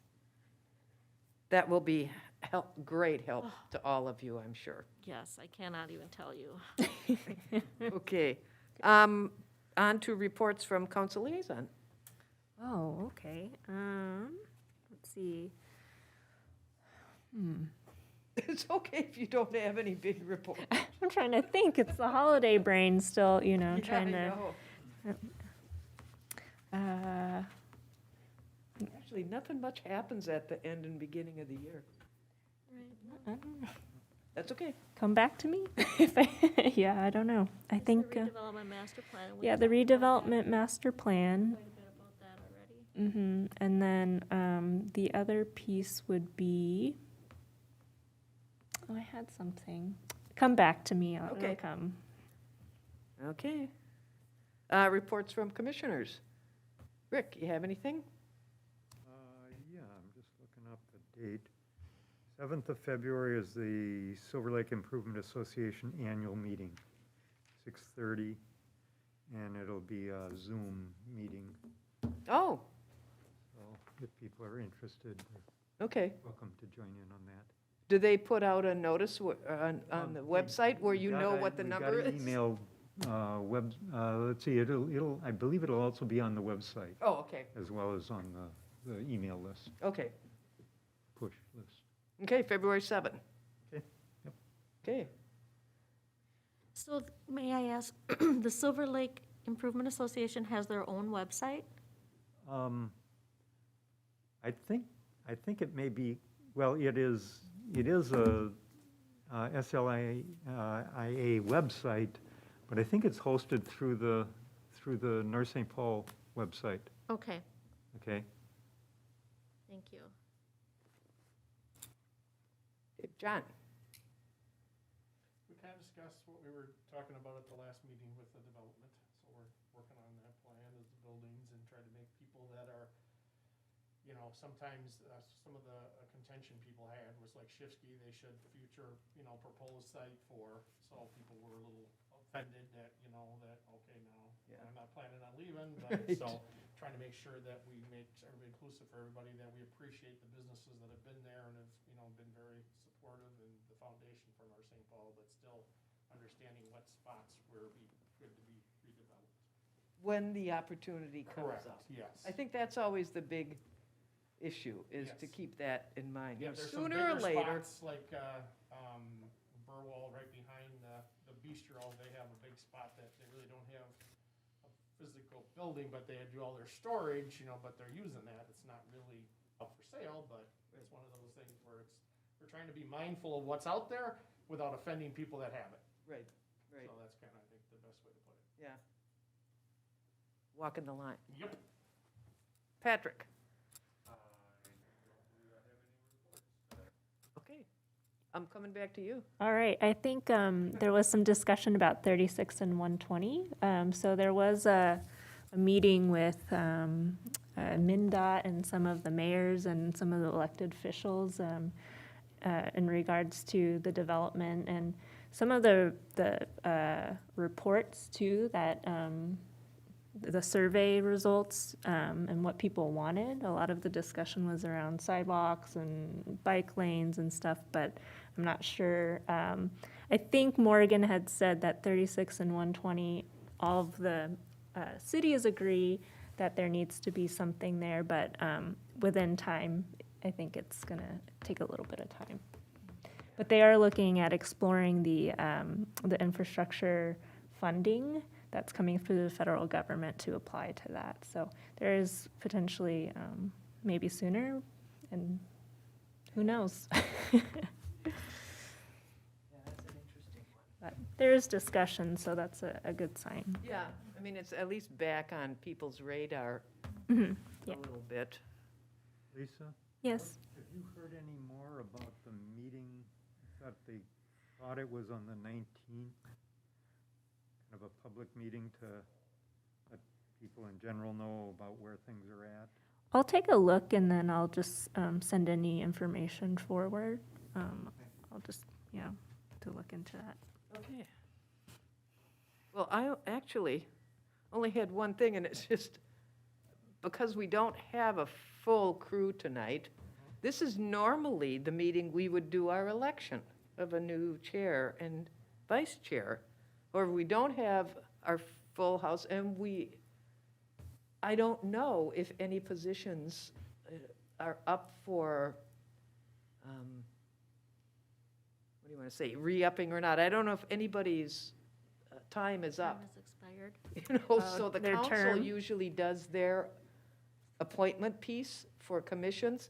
I guess now they do it the second meeting in January, so that hasn't been done yet. So I'm just thinking we'll do the elections the first meeting, well, our meeting in February, rather than at this meeting. And that way we know we've got the people we're supposed to have, and we're not too far behind schedule.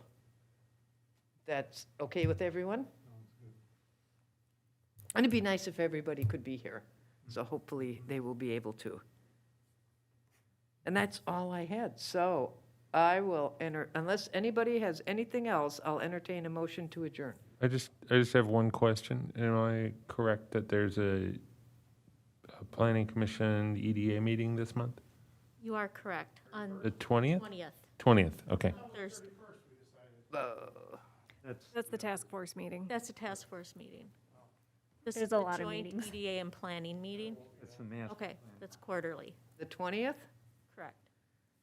I gotta check on Florida, so I don't lose my spot. Oh, gee, you'd rather go to Florida than be with us? As long as he won't let me go do that other trip to wherever he was gonna send me. Florida's the next best thing.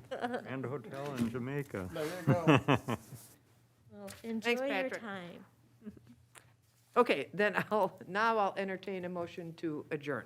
Move to adjourn. Moved by Rick, is there a second? Second by John, all those in favor say aye. Aye, Aye. opposed, none, we're adjourned at 9:10. Sorry, it took longer this But it was evening. some OT. That's what happens with those discussion topics.